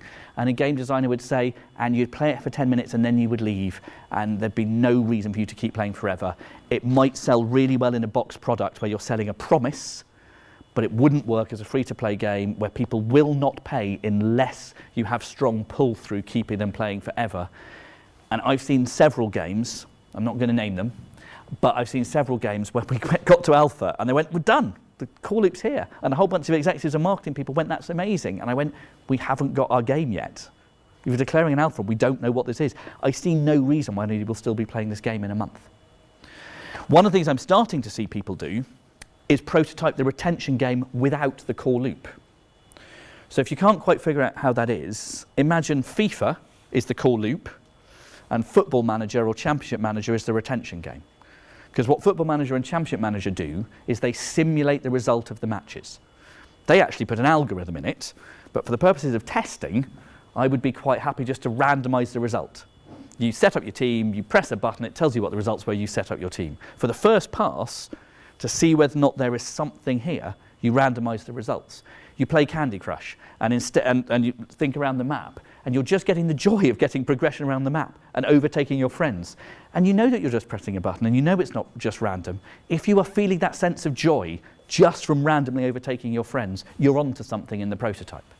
And I'm starting to see a lot of companies separately prototyping the retention game in Flash or on the browser, HTML, whatever, but not in the core loop, which is going through art passes and where they can rapidly iterate on the economy and the retention pieces without bothering the heart of the team who are trying to get it through onto the iPad through test flight and slugging down the sprints. So there you go, learn to prototype the retention game. I'm now going to talk a bit about the superfan game. I've had to do a little bit of radical surgery to my deck because I was optimistic about how much I could cover in 2.5 hours. Also, I'm going to admit that I am significantly more expert at the retention game than the superfan game, not least because personally I tend not to be a cash superfan. I think the most I've spent on a free-to-play game is about £40. One of the occupational hazards of people who make games is that they start seeing it as a game to refuse to pay money in free-to-play games. And that's kind of fine. 95% of people are never going to spend money in a free-to-play game, and they provide an enormous amount of value. At its simplest level, that woman who bought the pink armour to kick the guy's butt in Halo needed somebody's butt to kick in order to justify having the pink armour. So if he had never spent any money, not that in that case it was a free-to-play game, but if he had never spent any money, that would have been fine, because his job was to be the fodder for butt kicking in pink, which persuaded her to spend $40 on pink armour. And those freeloaders, those customers who are never spending any money, provide the social context within which people will choose to spend money. So as I go into the superfan game, and as I talk about it, I'm going to be doing it essentially in the knowledge that I am often not a superfan, even of games which I deeply love, on a purely financial sense. I'm a superfan in time, I'm a superfan in evangelism. I've often spent money, but I'm not up there at the $6,000 that we've sometimes talked about. So for me, the superfan game is when the game transitions from being a game to being a hobby. You no longer think of yourself as a gamer, you think of yourself as loving this game. It's Call of Duty, it's EVE Online, it's World of Warcraft, it's Candy Crush, and in the world of free-to-play, obviously, it's World of Tanks, it's Dota, it's Team Fortress, and so on. This is a game, or possibly the game, that you play an enormous amount. It's going to be a small proportion of your players, and they're going to have a huge time commitment to it. Typically, not exclusively, but typically the superfan game is social, it's competitive, and it's multiplayer. And what I mean by that is that it often has an element of synchronous timing. Lots of people have to be online at the same time. One of the innovations which something like Farmville did, which at its peak, was it Farmville or Cityville? Cityville had 100 million people playing it in the previous month. Does anybody know what that figure is for Candy Crush, what their most recent MAUs were? 255 million people played Candy Crush last month. 255 million people. That is a staggeringly big number, but it couldn't happen if they could only play at the same time as their friends, literally the same time as their friends. And that asynchronous stuff gets the audience much bigger, but the superfans tend to be playing at the same time as other people. Not necessarily exactly the same time, but with Clash of Clans, you need to be online. You need to be there if you're participating in the top end of the game. So, is anybody familiar with the website Congregate? It's a handful of people. I always thought Congregate was a place where slightly rubbish Flash games went to die, but they are one of the most successful free-to-play portals, having very successful web-based free-to-play games. And they talk about their top ARPU games have an average revenue per paying user of $116. That's the ARPU. Per month, not lifetime, per month. That's a very, very big number for a successful game. They have at least 10 of those. The median spend, we'll talk about that a little bit later, the median spend is lower because one person spending a lot of money, those of you who are mathematically minded will know can rapidly push the mean up. 40% of revenue comes from the 2% of players who are spending $1,000 or more. 90% of revenue comes from people spending $100 or more, and their biggest whale is $6,700, $6,700. So I can beat that. But for me, it's the 90% comes from people spending $100 or more that's the kind of interesting point. Per month? Sorry? Per month. I don't think the whale stat was per month, but I think the others were. The data, if you have ever been to GDC or know somebody who has, the Congregate decks in either the GDC Vault or on Congregate's blog are one of the best sources of data on the web because the CEO loves data and she will share it, and she likes to give it away because she wants more developers to come to her platform. So the Congregate blog is a great source of data. So what they say, this is from Congregate, every high ARPU and high revenue game has a strongly social and competitive endgame. What do they mean? They mean things like guilds and leagues, people banding together to fight other people who have banded together.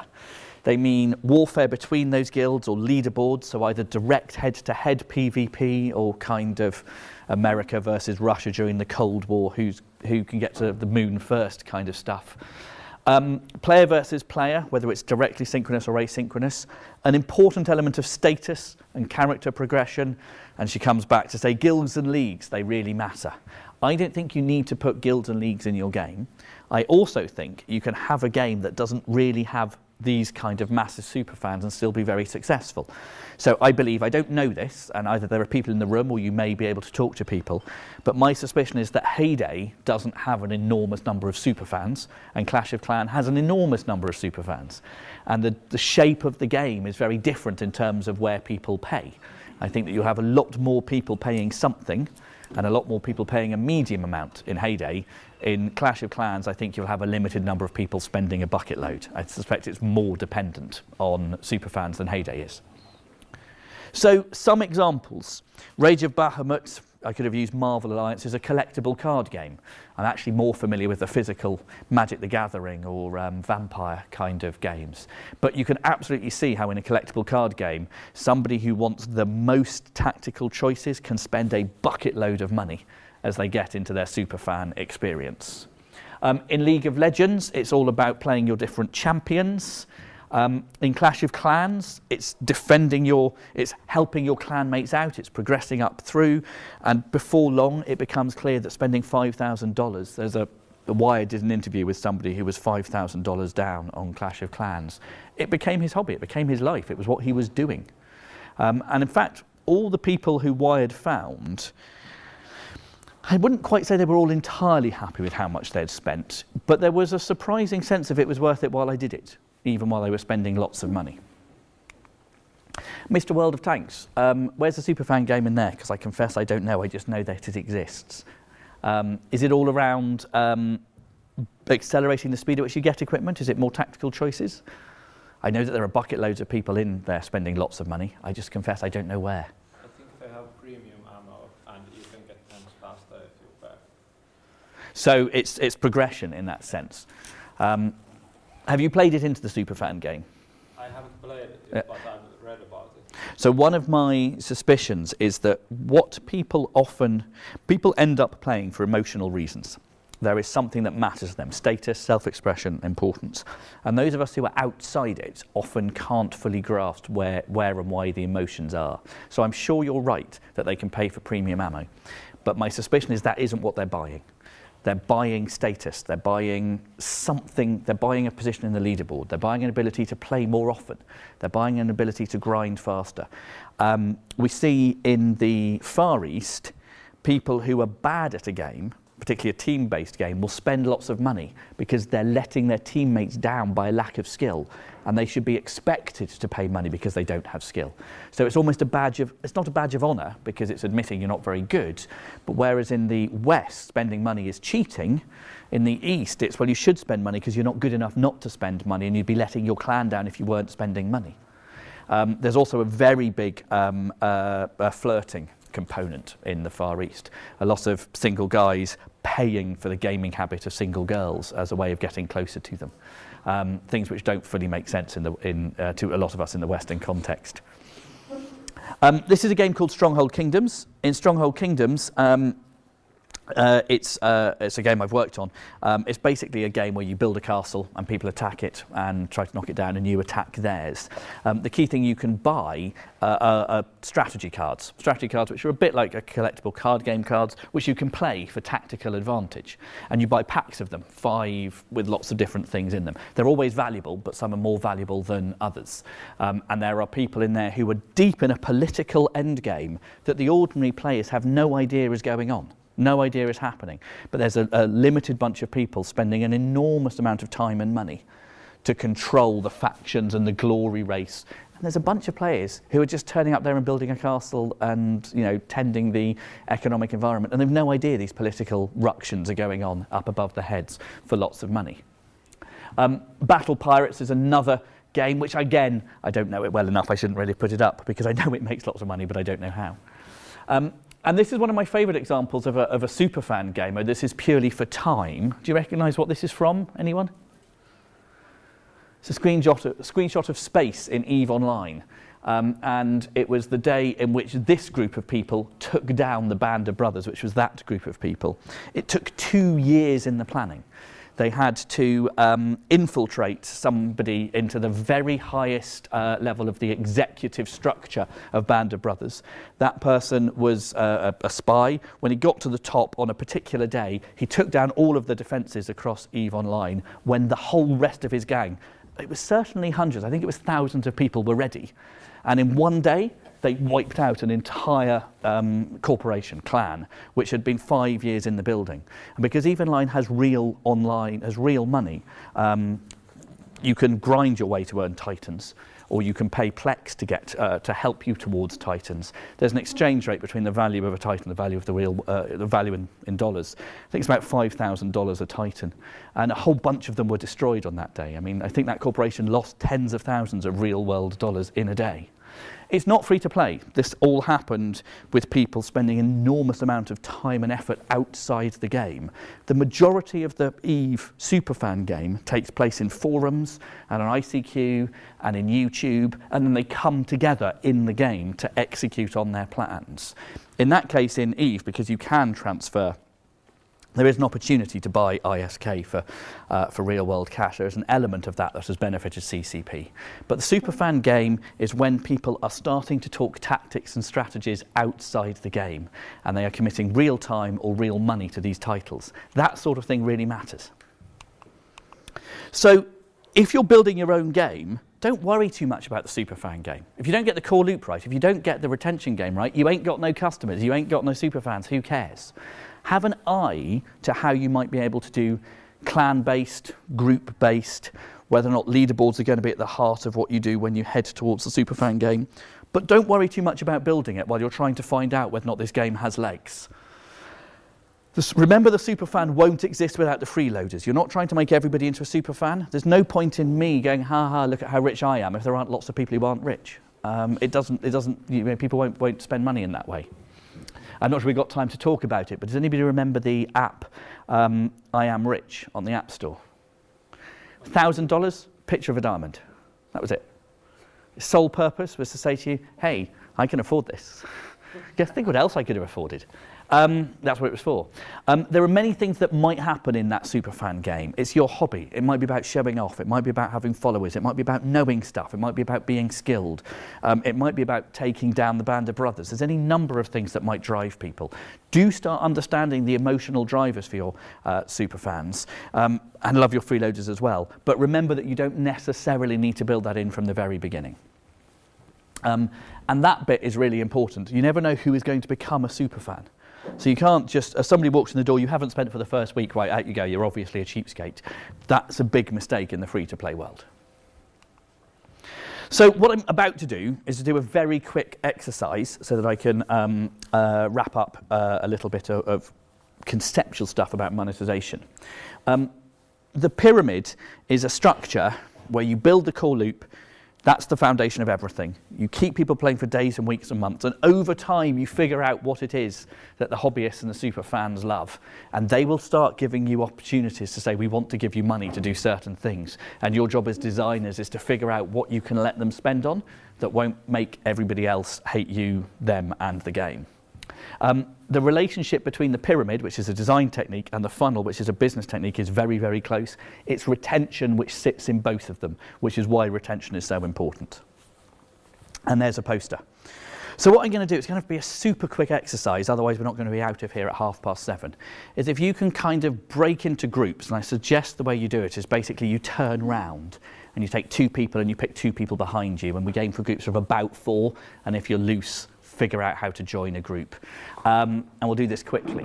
What I want you to do is just pick a free-to-play game that most of you know in some way. This might be harder than I had hoped in this room.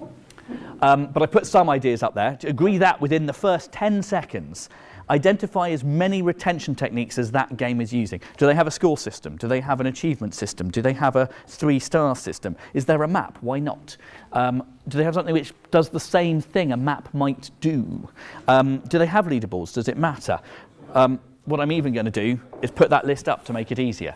So broadly, if you 4 there, just kind of turn around, you're one group. You could be a group of 6. There you go, you turn around. Just do that. I'll come back in just 5 minutes. I'm going to ask you to tell me what game you've done and then these ideas. So form groups.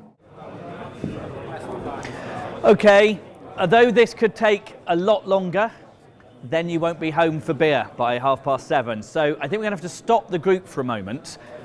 I'm going to ask 1 or 2 groups to talk about their games. If you did the same game, I'd like you to tell me that you did the same game so we can involve more groups. I'm not going to pick on the people at the front because they always get picked on, I imagine. So I was going to pick on that group of 3 there. So what game were you focused on? Did you pick? Well, we're really creative. We went with Clash of Clans. You went for Clash of Clans. Anybody else do Clash of Clans? Excellent, excellent. Well, that's easy. That's lucky for you because that means it's not just you. So what did you identify in Clash of Clans? Just give me one. Well, let's start with levels. Everything levels up. I mean, the player has his own level, the blue level on the left side, and then every building, every unit, everything has their own levels. Okay. So we wanna progress with those things. I'm going to call that progression, not levels, just to avoid the confusion with the Angry Birds structure of levels, which is very gated content. That was progression driven by ranking, and it's the player, and it's it's everything, isn't it? So it's the units. Let's call it the units and the building. Okay, one of the groups back there. Did you have another one?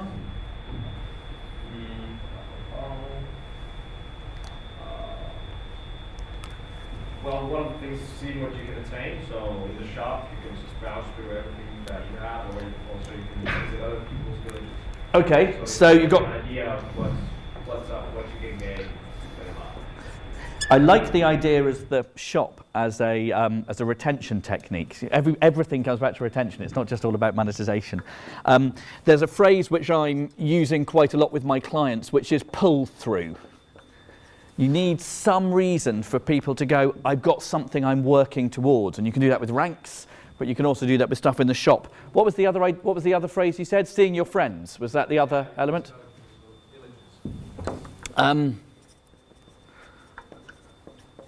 Now that's a really interesting one because that plays on the, that's a very social element. It's very hard to imagine that working in a single player game. I had one client who was selling virtual items for people to dress their avatar, and they weren't selling. And they go, I don't understand. You can sell hats in Team Fortress, but you can't sell it in our game. And I played the game, and I went to try and look at my client's avatar, and I couldn't.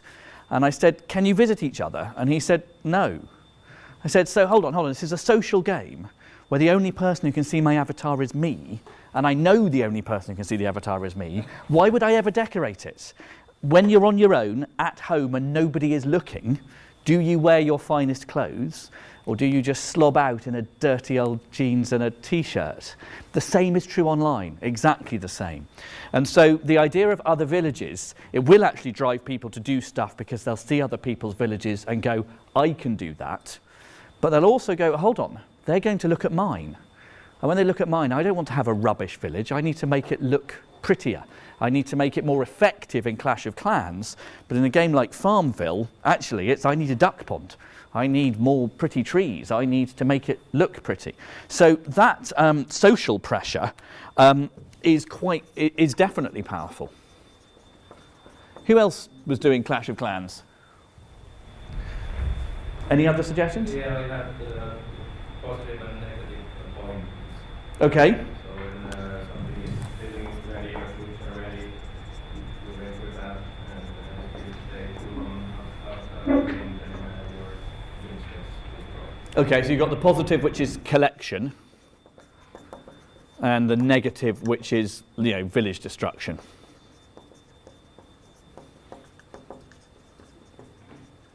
Okay, I'll take one more because you put your hand up. So it's a social redemption, it's the guild activity. Is the guild activity as well. Ooh. And there is no doubt that letting your friends down is an important part of it.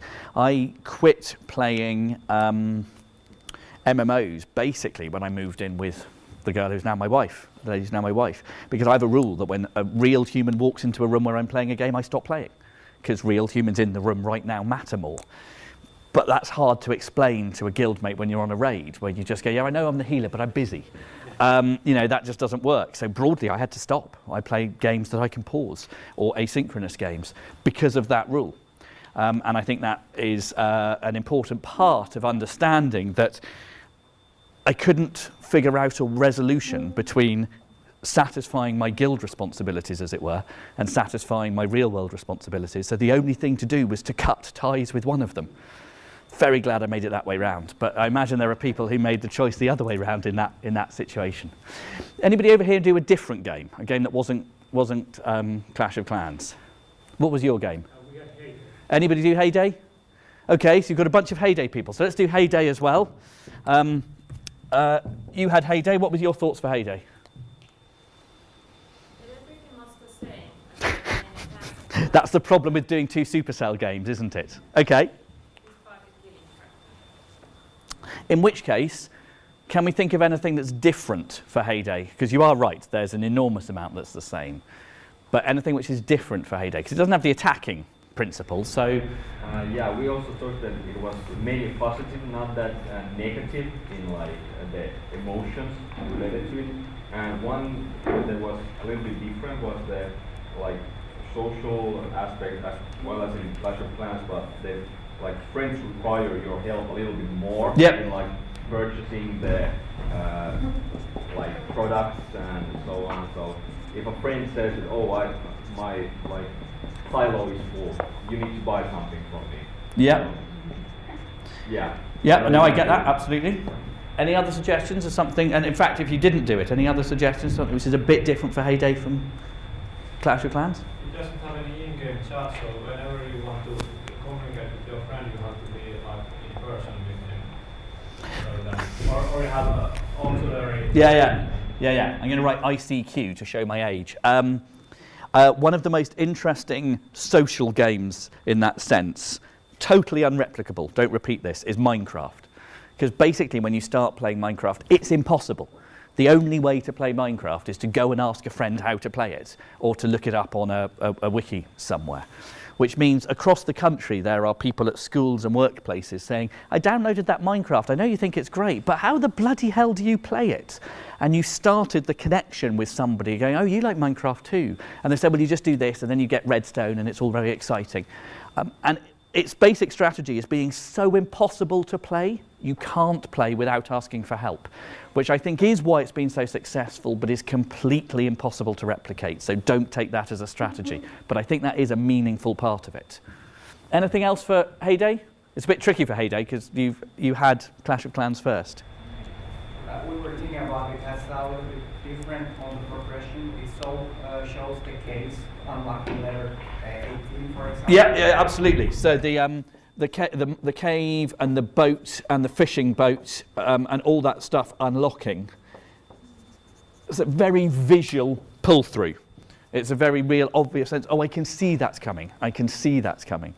I think another thing which I would definitely identify is the time-sensitive boats, because when the paddle steamer boat comes in and says you've got 12 hours to deliver this, have your friends helped you, but also you're already in the general sequence of planting crops to make bread, to make fish burgers or whatever, but the boats give you a time-sensitive element of that as well, which draw you back in.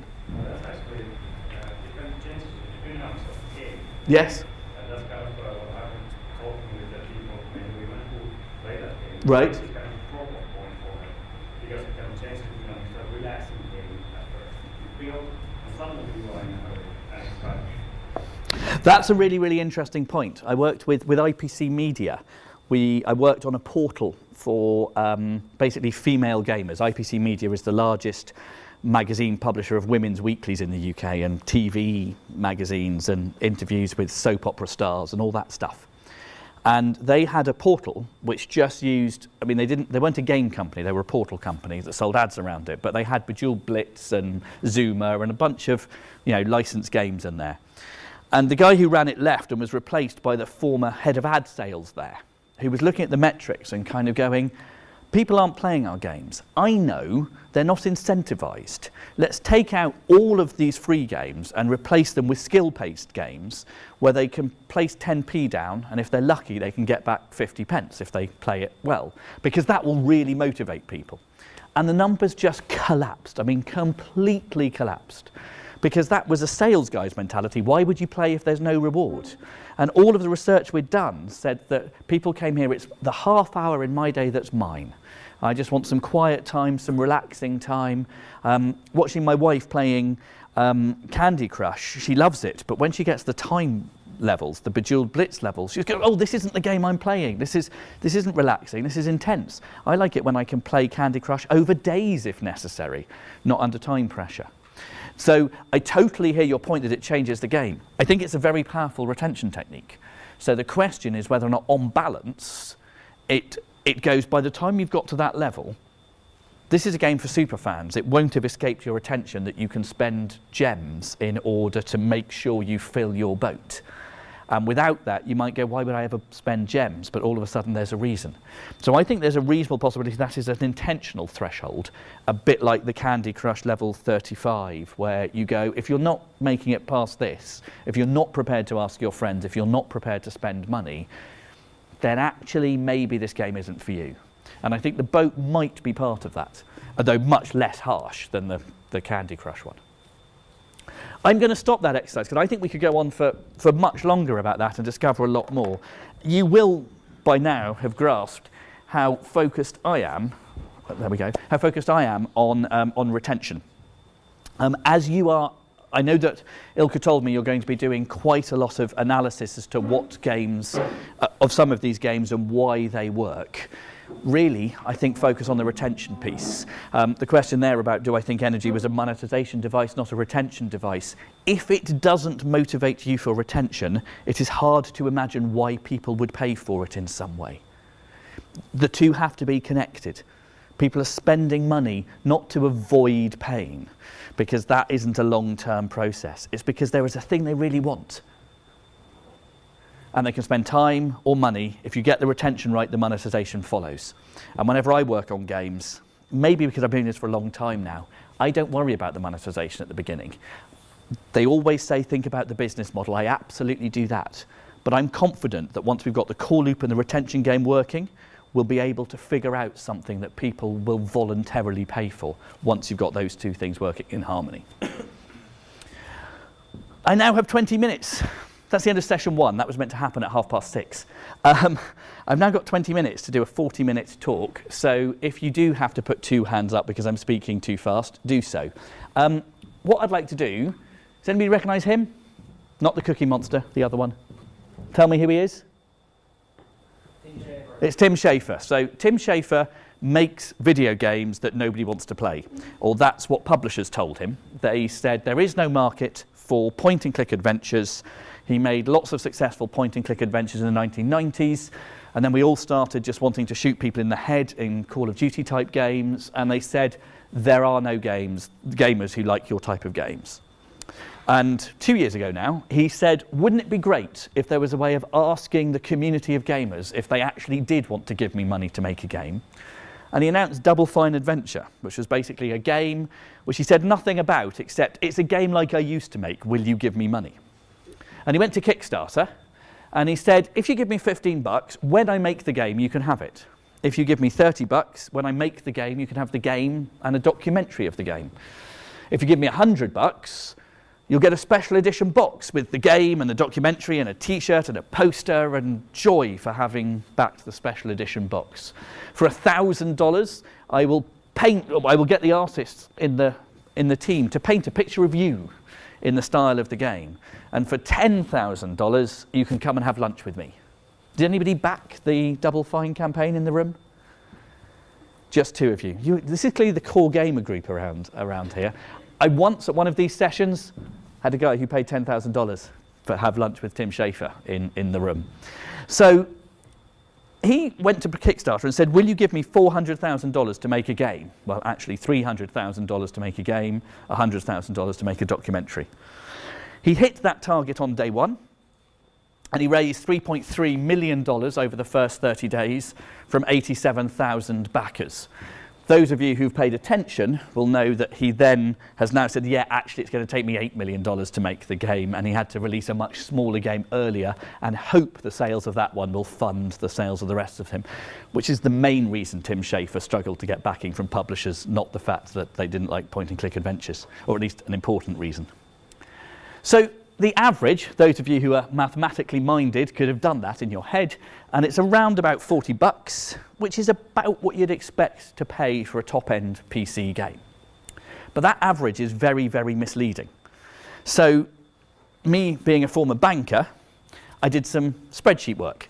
So first of all, I looked at where the pledges came from. So there were 87,000 people, 48,000 people pledged $15, a bunch bought the documentary. It was a big spike at the $100 special edition because it was great value if you were a fan of Tim Schafer's work, and the others, small numbers. But if you look at it by where the value was, it looks completely different. That bunch of $100 people, they were a third of the money. This bunch, only 20%. These numbers up here, 200,000 there, 100,000 there, it starts adding up. What Tim Schafer did was enable people who love what he did to spend lots of money on things they really valued. And if he'd done it the old way, which was just focusing on the $15, if all of those people had only paid $15, he'd have made only 20% of the money. He'd actually have made 40%, because I imagine that everybody who went higher would have paid $15, but he'd have made 40% of the money.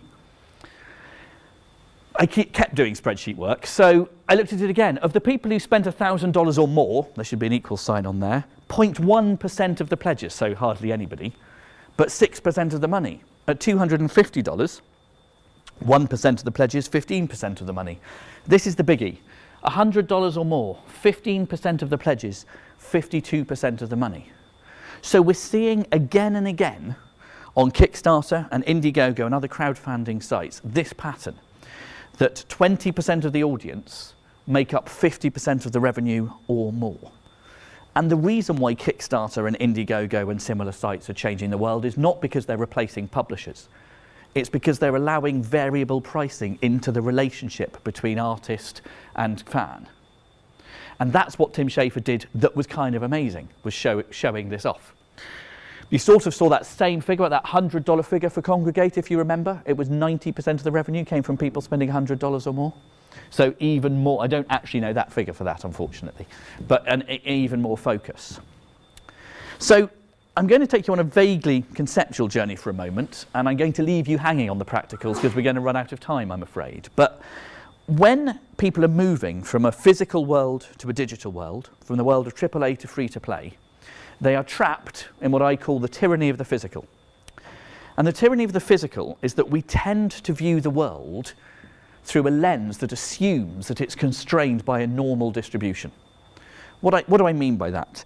If you were to take the height of everybody in this room and figure out what our heights were and grouped us by how many people were of that height, we'd follow a pattern roughly like that. We'd follow a similar pattern for weight.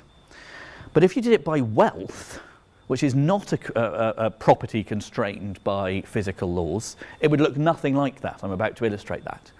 And not only that, but if Bill Gates walked in, we would all, on average, suddenly be multimillionaires, although clearly nothing's actually changed. So, does anybody know who that is? No? Guess? Guess who he is? Guess what he represents? He's the tallest man, thank you. Thank you for being brave. Robert Pershing Wardlow, an American, died in 1942, 8'11.1" when he died at the age of 22. He was 6'2" at 12, never stopped growing. And do you know who that is? Thank you, the world's shortest man. He's Nepali Chandra Dang, 1 foot 9 inches. Incredibly short. So the average height of a British man is 5 foot 9 inches. A Finnish man's taller. Not as tall as the Dutch, they're the tallest in Europe. The tallest man is 50% taller than the average, freakishly tall. The shortest man is a third of the height of the average, freakishly short. That's the world constrained by physical. If you were to say, I sold 1 million copies of my game for an average of $10, in the old world, you would assume that people paid somewhere between $5 and $15, and most people paid 10, and you'd be right. And the mean, the median, and the mode would be roughly there. And because I'm short of time, I'm not going to dig into this, so sorry for those of you who don't instantly grasp those 3 different averages. When you start thinking about things which are not constrained by physical constraints, you tend to see something following a power law. So let's talk about wealth, which was the example I gave a moment ago. This is a homeless person. I once said he was worth nothing and got in a lot of trouble for that. What I mean is that his capital value is 0. He doesn't have any money. And so his assets are 0. That is Lakshmi Mittal, the richest man in Britain. His assets are 12.7 billion. If you notice, Robert Wadlow, shortest man, about 4 times taller. Him, infinitely richer. And the median value of a British household is about £200,000. That does include the state pension and personal pension, so it's not the amount that people can lay their hands on. So in the previous example, I'm going to go back to height now. There's a thing about heights. If you are above the average for your country, you know exactly how tall you are. If you are below the average, you know roughly how tall you are. I'm about 5'8", something like that. But Robert Wadlow, 50% taller than me. Tallest man ever lived, only 50% taller than me. This guy, assuming I'm at the median, 6 million% richer than me. When we think about the averages, the modes, the largest group of people in Britain, that's going to be below the median. It will be in the few tens of thousands. The median will be 200,000. The mean, one of him, is equivalent to 60,000 of those. What do I mean by that? If somebody tells you that I have 1 million customers and an ARPU of $10, in the old world, that meant most people spent $10. In the new world, you don't know whether or not all of those million people spent $10 or one person spent $10 million. And while that extreme is not terribly likely, the fact is that it follows that curve. And everything you should be doing as you were thinking about free-to-play games, about AAA games, about music and books and films and everything else is to go, when something goes digital, the price will trend to free because competitors will figure out how to give it away and still make money. My job is to go within that world where I have a one-to-one online connection with people. I need to be able to let them spend more than the average, much more than the average, if I want to have any chance at all of making a similar amount of revenue as I used to.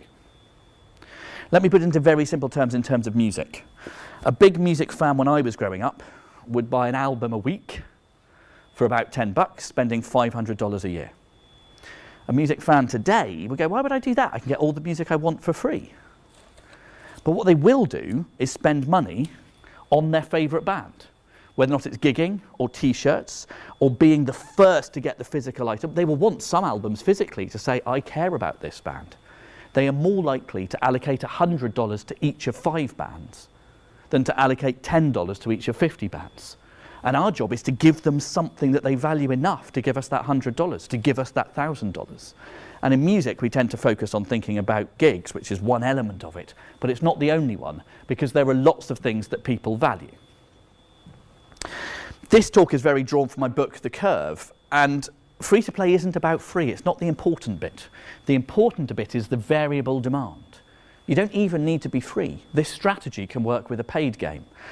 I think doing it the way Electronic Arts is doing it with its paid games is not a good way, because it is dropping the emotional relationship between a creator and a player that a paid game creates, and overlaying it with an assumption that it's appropriate to charge them in the same way you would for a free game, when the emotional relationship is completely different.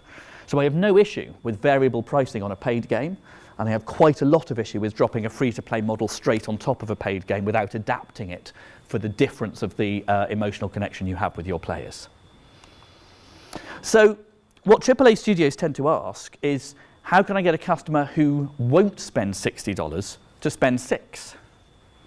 But what they should actually be doing is going, how do I get somebody who does want to spend $60 to spend $600? And surprisingly, against all the odds, one of the studios which is getting this most right is Activision, which I never thought I'd say. Skylanders. Skylanders is a perfect example of this, of a curve strategy in action. You get a game which people buy for $60, and if they like it, $1,000 later, their kids have stopped asking for stuff. In World of Warcraft, a subscription-based business, they are making, Warcraft made last year more money from in-app purchases than the Old Republic did. And Warcraft is a subscription business and the Old Republic is free. So I don't know, Call of Duty was subscription, and now they eliminated the subscription. Something is coming that's a variable pricing strategy for Call of Duty. I don't know what, but something is coming that's a variable pricing strategy for Call of Duty. But there's a challenge here, which is what will people pay for? And people in the content industries think people will pay for content, which is unfortunately just plain wrong.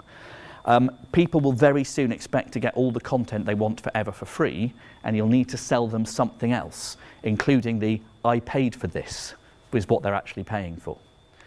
So to understand what people will pay for, isn't it all about sex? This is a bird called the bowerbird.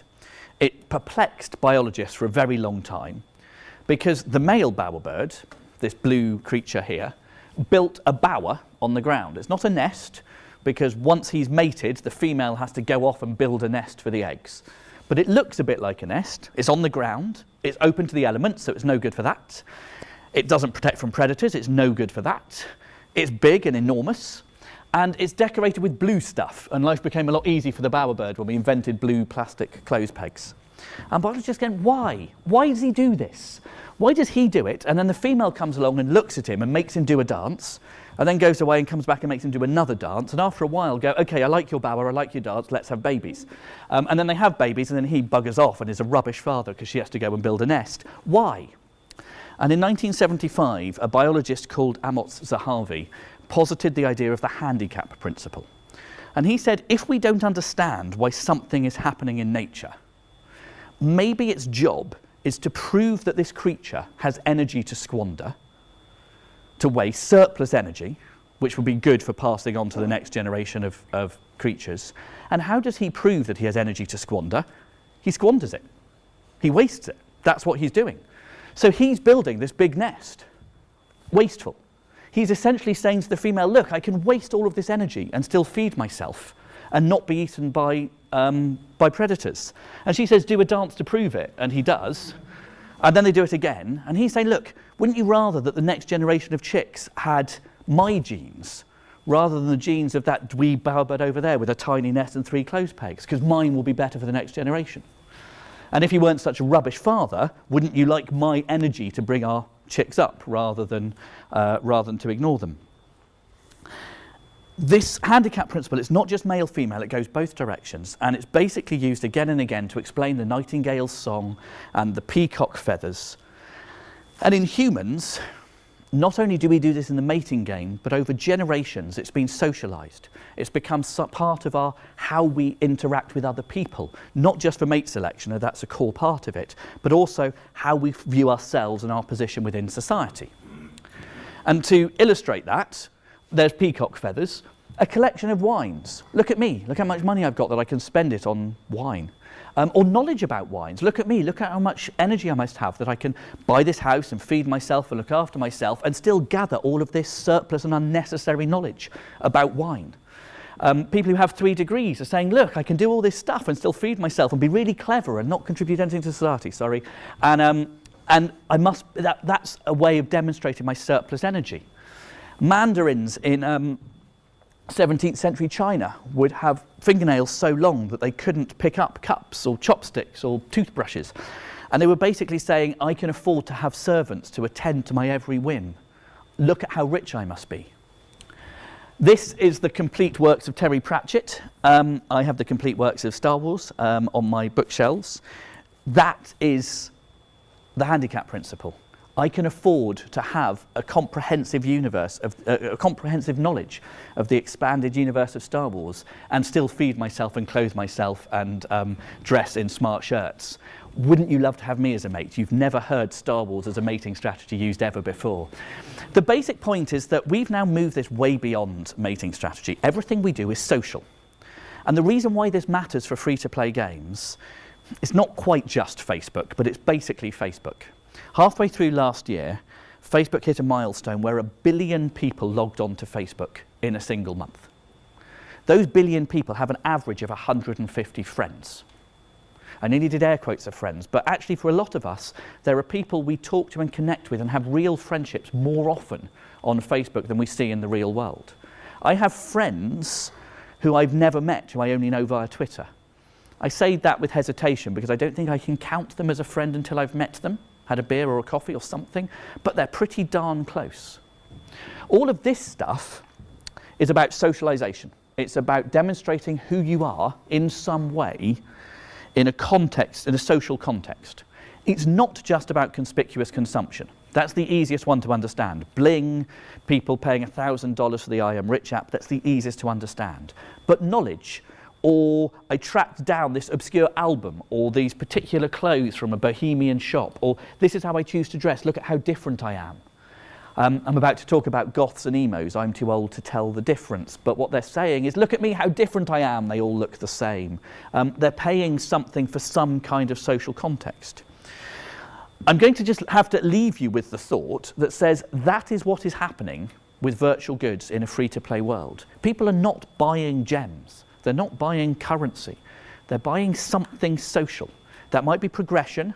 Look how far I've got in Candy Crush. That might be competition, I've beaten my friend. It might be self-expression, I'm playing Team Fortress and I want an orange hat, not a pink hat. Or it might be that girl who wants to kick this guy's butt for being a misogynist in pink and she's paying for revenge. All of those are what people are actually paying for in free-to-play games. So to be honest, it's what they were paying for in AAA as well. You sort of thought you were paying for Skyrim, but actually what you're doing is you're paying for, sure, 100 hours of exploration, but it says something about you to yourself. I'm the kind of guy who enjoys Skyrim. I'm the kind of person who gets a lot out of it. I'm an explorer. I want to talk to my friends about it. There is a social context. But that was in a pre-Facebook, pre-connected, pre-everybody knows what's going on world. In that connected world, this has become ever more important, and I believe people are going to be giving that content away so much more that it will become impossible to sell content. The only thing you'll be able to sell is emotions. We're not there yet, we've got a while to go, but that's where we're headed. So those are things that people will pay for. They'll pay to fit in, they'll pay to stand out, they'll pay to be goths in a non-goth world, they'll pay to flirt, they'll pay to make friends. In Candy Crush, when you log back in, the first thing I get is a bunch of lives which have been given to me, heart after heart after heart. I log back in and all my friends have sent me love. It's a very, very social game. And I'm going to flick through all of this because we've run out of time. And this is my summary. The heart of good free-to-play game design is retention, not monetization. The core loop is the beating heart of it. The retention game keeps people playing for weeks and months. The superfan game is for the committed player. But the variable pricing piece says, and this is where Dungeon Keeper is failing.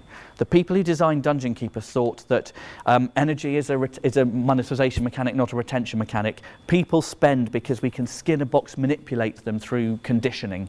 And that worked for a while. But in the long term, as our friendships and relationships and connections move online, then the things we would choose to spend money on in the real world, the fact that I stand up in front of you dressed in a banker shirt and cufflinks and you guys are dressed like game developers, that says something about who we are to each other. That's moving online, and that's what we're selling in the world of free-to-play. So on that sort of emotional note, where I think we should say we should love our customers, I love you all. Thank you very much for being such a interactive group. I think we should end, and thank you Ilka, but I think we should end with a big round of applause to us, to Ilka, and indeed to me. Thank you very much.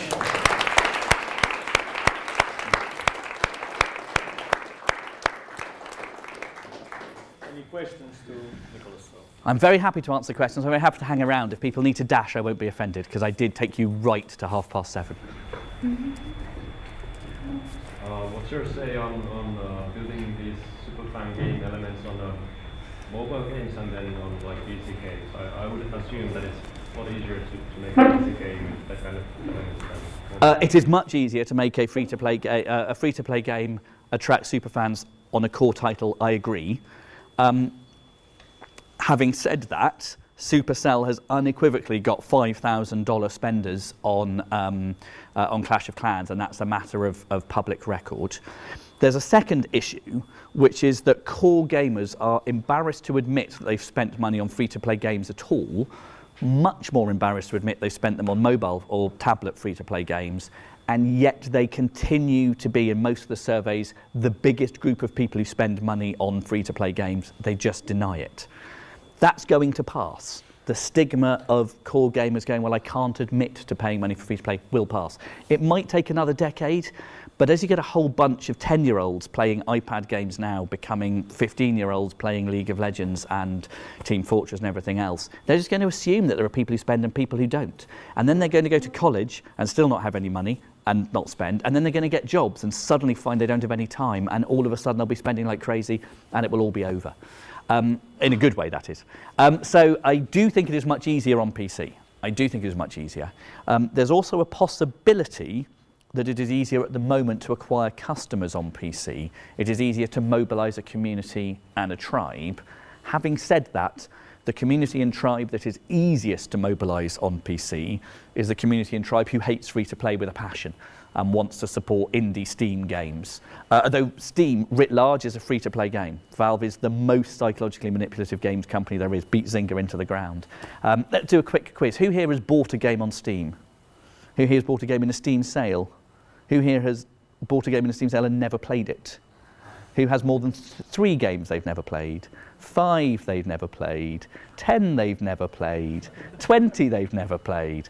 There you go, you're a super fan on Steam, just done in a slightly different way. So a variable pricing structure. So the answer to your question is yes, it is easier. I think that is just going to change, and The Hobbit, while still a core game, is mid-core, it's not casual, and it was one of the top grossing games, one of the top 5 grossing games in 2013. I struggle to call Clash of Clans a casual game, and we're just going to see more and more of these things come to tablet as the tablet pervades everybody's houses. Any other questions? What is your opinion that for how many games there are room in this world? Because I can't believe that people are having fun to spend so much. There's 2 different answers to that. Broadly, I think there is room for more games in this world rather than fewer because of this variable pricing curve.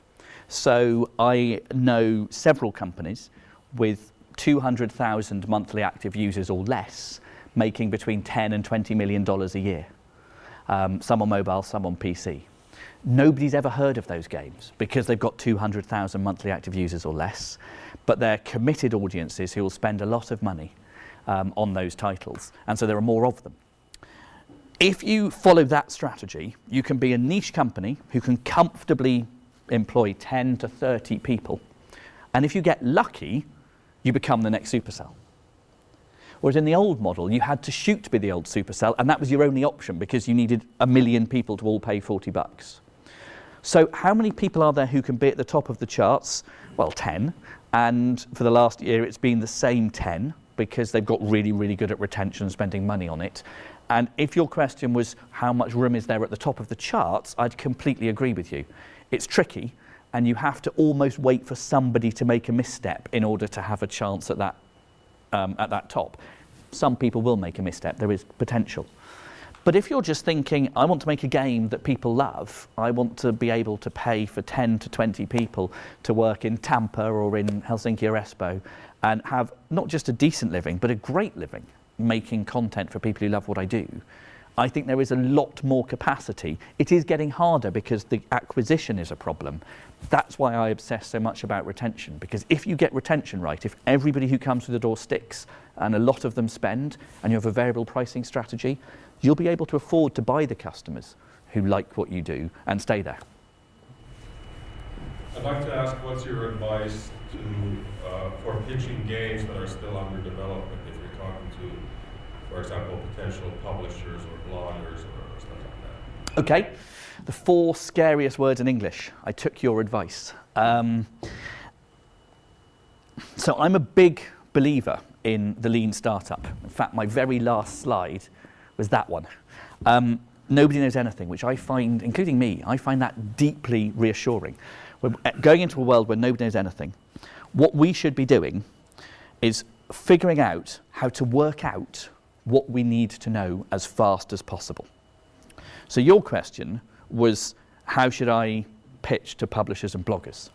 My kind of response turnaround to that is, what you need to be doing is agilely iterating on a product as fast as possible to learn what its strengths and its weaknesses are.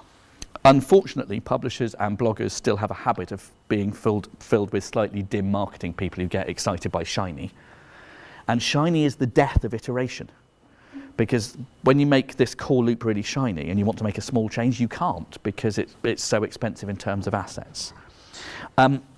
If you're going to talk to a publisher, I would say show them, no. The start of what I'm saying is try not to. Try not to. Try to make the product without talking to a publisher and keep making the product. And while you're talking to the publisher, keep iterating and keep iterating and keep iterating. And every time you get further forward on that, more shiny, more fun, more retention, the chances of them liking what you do is going to go up and up. And the chance of them paying more because you're further through the process, it is less risky. And if you don't have a AAA background, even more so, because you haven't got that history. So almost think in your head of 2 different jobs. I have to impress slightly dim marketing people with a shiny thing, and I have to iterate on finding the fun as fast as possible. And one of the main things which I say about that when talking to development studios is they always have a long list of features they want to develop.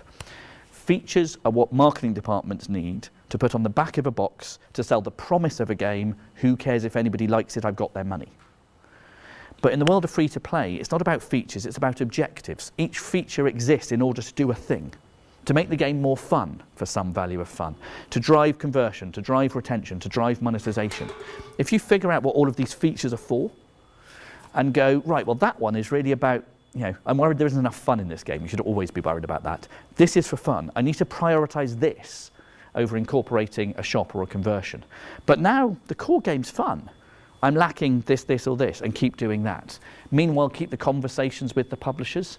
I don't pitch to publishers. I get hired by people trying to iterate on free-to-play games. And nearly everything I do is trying to tell them to stop pitching. So I'm terribly sorry I'm not the right person to give you that advice, because pitching takes you back into assets rather than emergent gameplay. Sorry. Any other questions? I'll take, yes. In your opinion, do you need to have monetization in your face from the start in a game? Quite the opposite. Definitely not. Definitely not. I think there's no problem with going for 20 to 40 minutes without people seeing the monetization. I did some work, I sometimes do surgeries where people pay me for 2 hours just to look at their game. I was with an indie recently who's got a Formula 1 game which is not pay to win, but when you start, he says, tell me your name, pick a team. There are 3 teams you can pick. The others you need to progress through the seasons to do. But there's an unlock button you can press and it charges you £3 to pick a team you want. That's about the only point in the game when you can just bypass everything for money. And it's the second thing you see in the game. And it was just such a bad piece of marketing, because he was saying, he's built a game which isn't pay to win and advertises it as the worst type of EA style pay to win, which isn't what his game is like or he's like. He just didn't notice. My number 1 piece of advice was just take that away. Just take it out, because that isn't, I don't think it will work anyway, because people don't understand why they should spend money at that point. If you want to be cynical about it, don't ask people for money until they understand why they would want it and what it is they are getting, because they won't convert anyway. So it's not even good business sense to ask for them early, let alone good design sense. But my view is that you need to earn the right, not demand the right for money. And the people who demand the right tend to be the people who come from AAA and can't let go of the idea that we're all evil pirates not giving them any money. And so try and bring the paywalls really early. Not even paywalls, the pay asks. So I would say I'd be quite comfortable if I didn't see how I could spend money in your game for the first 40 minutes. you have some examples of how do you implement variable pricing into a free-to-play game which is not a simulation or either? For example, I guess Candy Crush Saga or Endless Runners? Yes, with both. So with Candy Crush Saga, the variable pricing is around, they have 2 or 3 durables. So one of the things I bought early on was that I have 5 lives and they recharge over time. And I generally play for longer sessions, not regularly during the day. So I spent a crazy amount of money, like £12, 20 euros or something, on expanding that to 8, which has been great value for me because actually I sit there through a session, I play for 8 goes before I run out of a life, not 5, and that's been good value. They have a handful of durables like that, which add up to about £50. And then they have the pay 69p to unlock the next 15 levels, which if you didn't want to ask your friends, by the time you'd got to, what is it now, 540 levels, $1 every 15 levels. What's that, $30? Is that right? Something like that. So that's just to unlock that. Now you're up to 80 quid. And then you've got the 1 more go. You've got the 5 more moves, the 5 more moves, the 5 more moves. I had a good friend, a client, who just texted me with excitement the other day, who said, I've just found the most unlikely whale. My gran, who is 78, is in at least 3 figures on Candy Crush Saga. I never thought I would ever see her spend money on a game. She spent hundreds of pounds on Candy Crush. So it has a variable pricing strategy. In an Endless Runner, a temple run is very elegant. You run, you score points, and you get a multiplier, and that multiplier is based on how many achievements you have. So at first, you get 1 times, you get 2 times, you get 3 times for doing the easy version of the achievements. it sounds like I'm boasting all the time, I am boasting all the time. I got to about 30 achievements, and to get to the next achievement, the 31st achievement, I needed to either run 10,000 meters or buy all of the different characters in the shop. And I could buy them by grinding, or I could buy them by just dropping 10 quid to buy all of the characters. Some people would think, me included, that buying that achievement was just a cheat. But it turns out that the score, with my 31 multiplier, sat in the leaderboard as well. So what Temple Run did was it connected the shop, the grind system, the achievement system, and the leaderboard into one really tight system. And so I had a friend who was just spending money in order to improve his achievements because he was having a competition with another friend to move up the leaderboards. That would be one example. Other people would have spent money because they wanted their bonuses to be bigger, just because they enjoyed the runs. And they knew that they could get there with grind, but they'd rather have spent the money. And that same friend had an alternative way of spending money. He had a 7-year-old who would just hand the phone to him and say, get me 100,000 coins, and just leave it with him. So he was going for cash or slave labour, and he picked slave labour. I'll take one more question. There was one back there, and then I think we should stop. Yeah, you made one question already, but... That's okay. We've been talking about games that are for fun or entertainment, but do you think that free-to-play could work for games that are targeting like education or healthcare or such? I've always been very sceptical about educational and healthcare businesses, and that's largely because they always seem to be motivated by people who go, if people do what we want them to do, they'll learn, as opposed to how do we make people have fun and learn as a byproduct. So it's the other way round. So I'm sure it would work, and more than that, it should work, because if you want people to learn this stuff, you've got to get them to play it, and free is the best way of doing it. My 5-year-old knows where Vladivostok is. He knows where Helsinki is. He doesn't know which country it's in, but he knows where it is, because he plays a lot of pocket trains. And if you show him a map of the world and tell him to go and find Volgograd, which I would struggle to do, he could do it. That way, I imagine it would work. What do you sell, though, is an important question, because if the job is education, do not sell educational stuff. Give that stuff away for free and allow people to buy hats, which allow them to self-express amongst a community. I think in the longer term, free-to-play is likely to have to work for those worlds, because why would people pay for something when they can get all this other entertainment for free? But more dangerously than that, life has been made harder for those businesses by free-to-play, because it used to be that this game might not be any good, but at least it's free. And that's kind of gone away now, so it's pushed the bar up. So my broad answer is yes, but I think it's hard.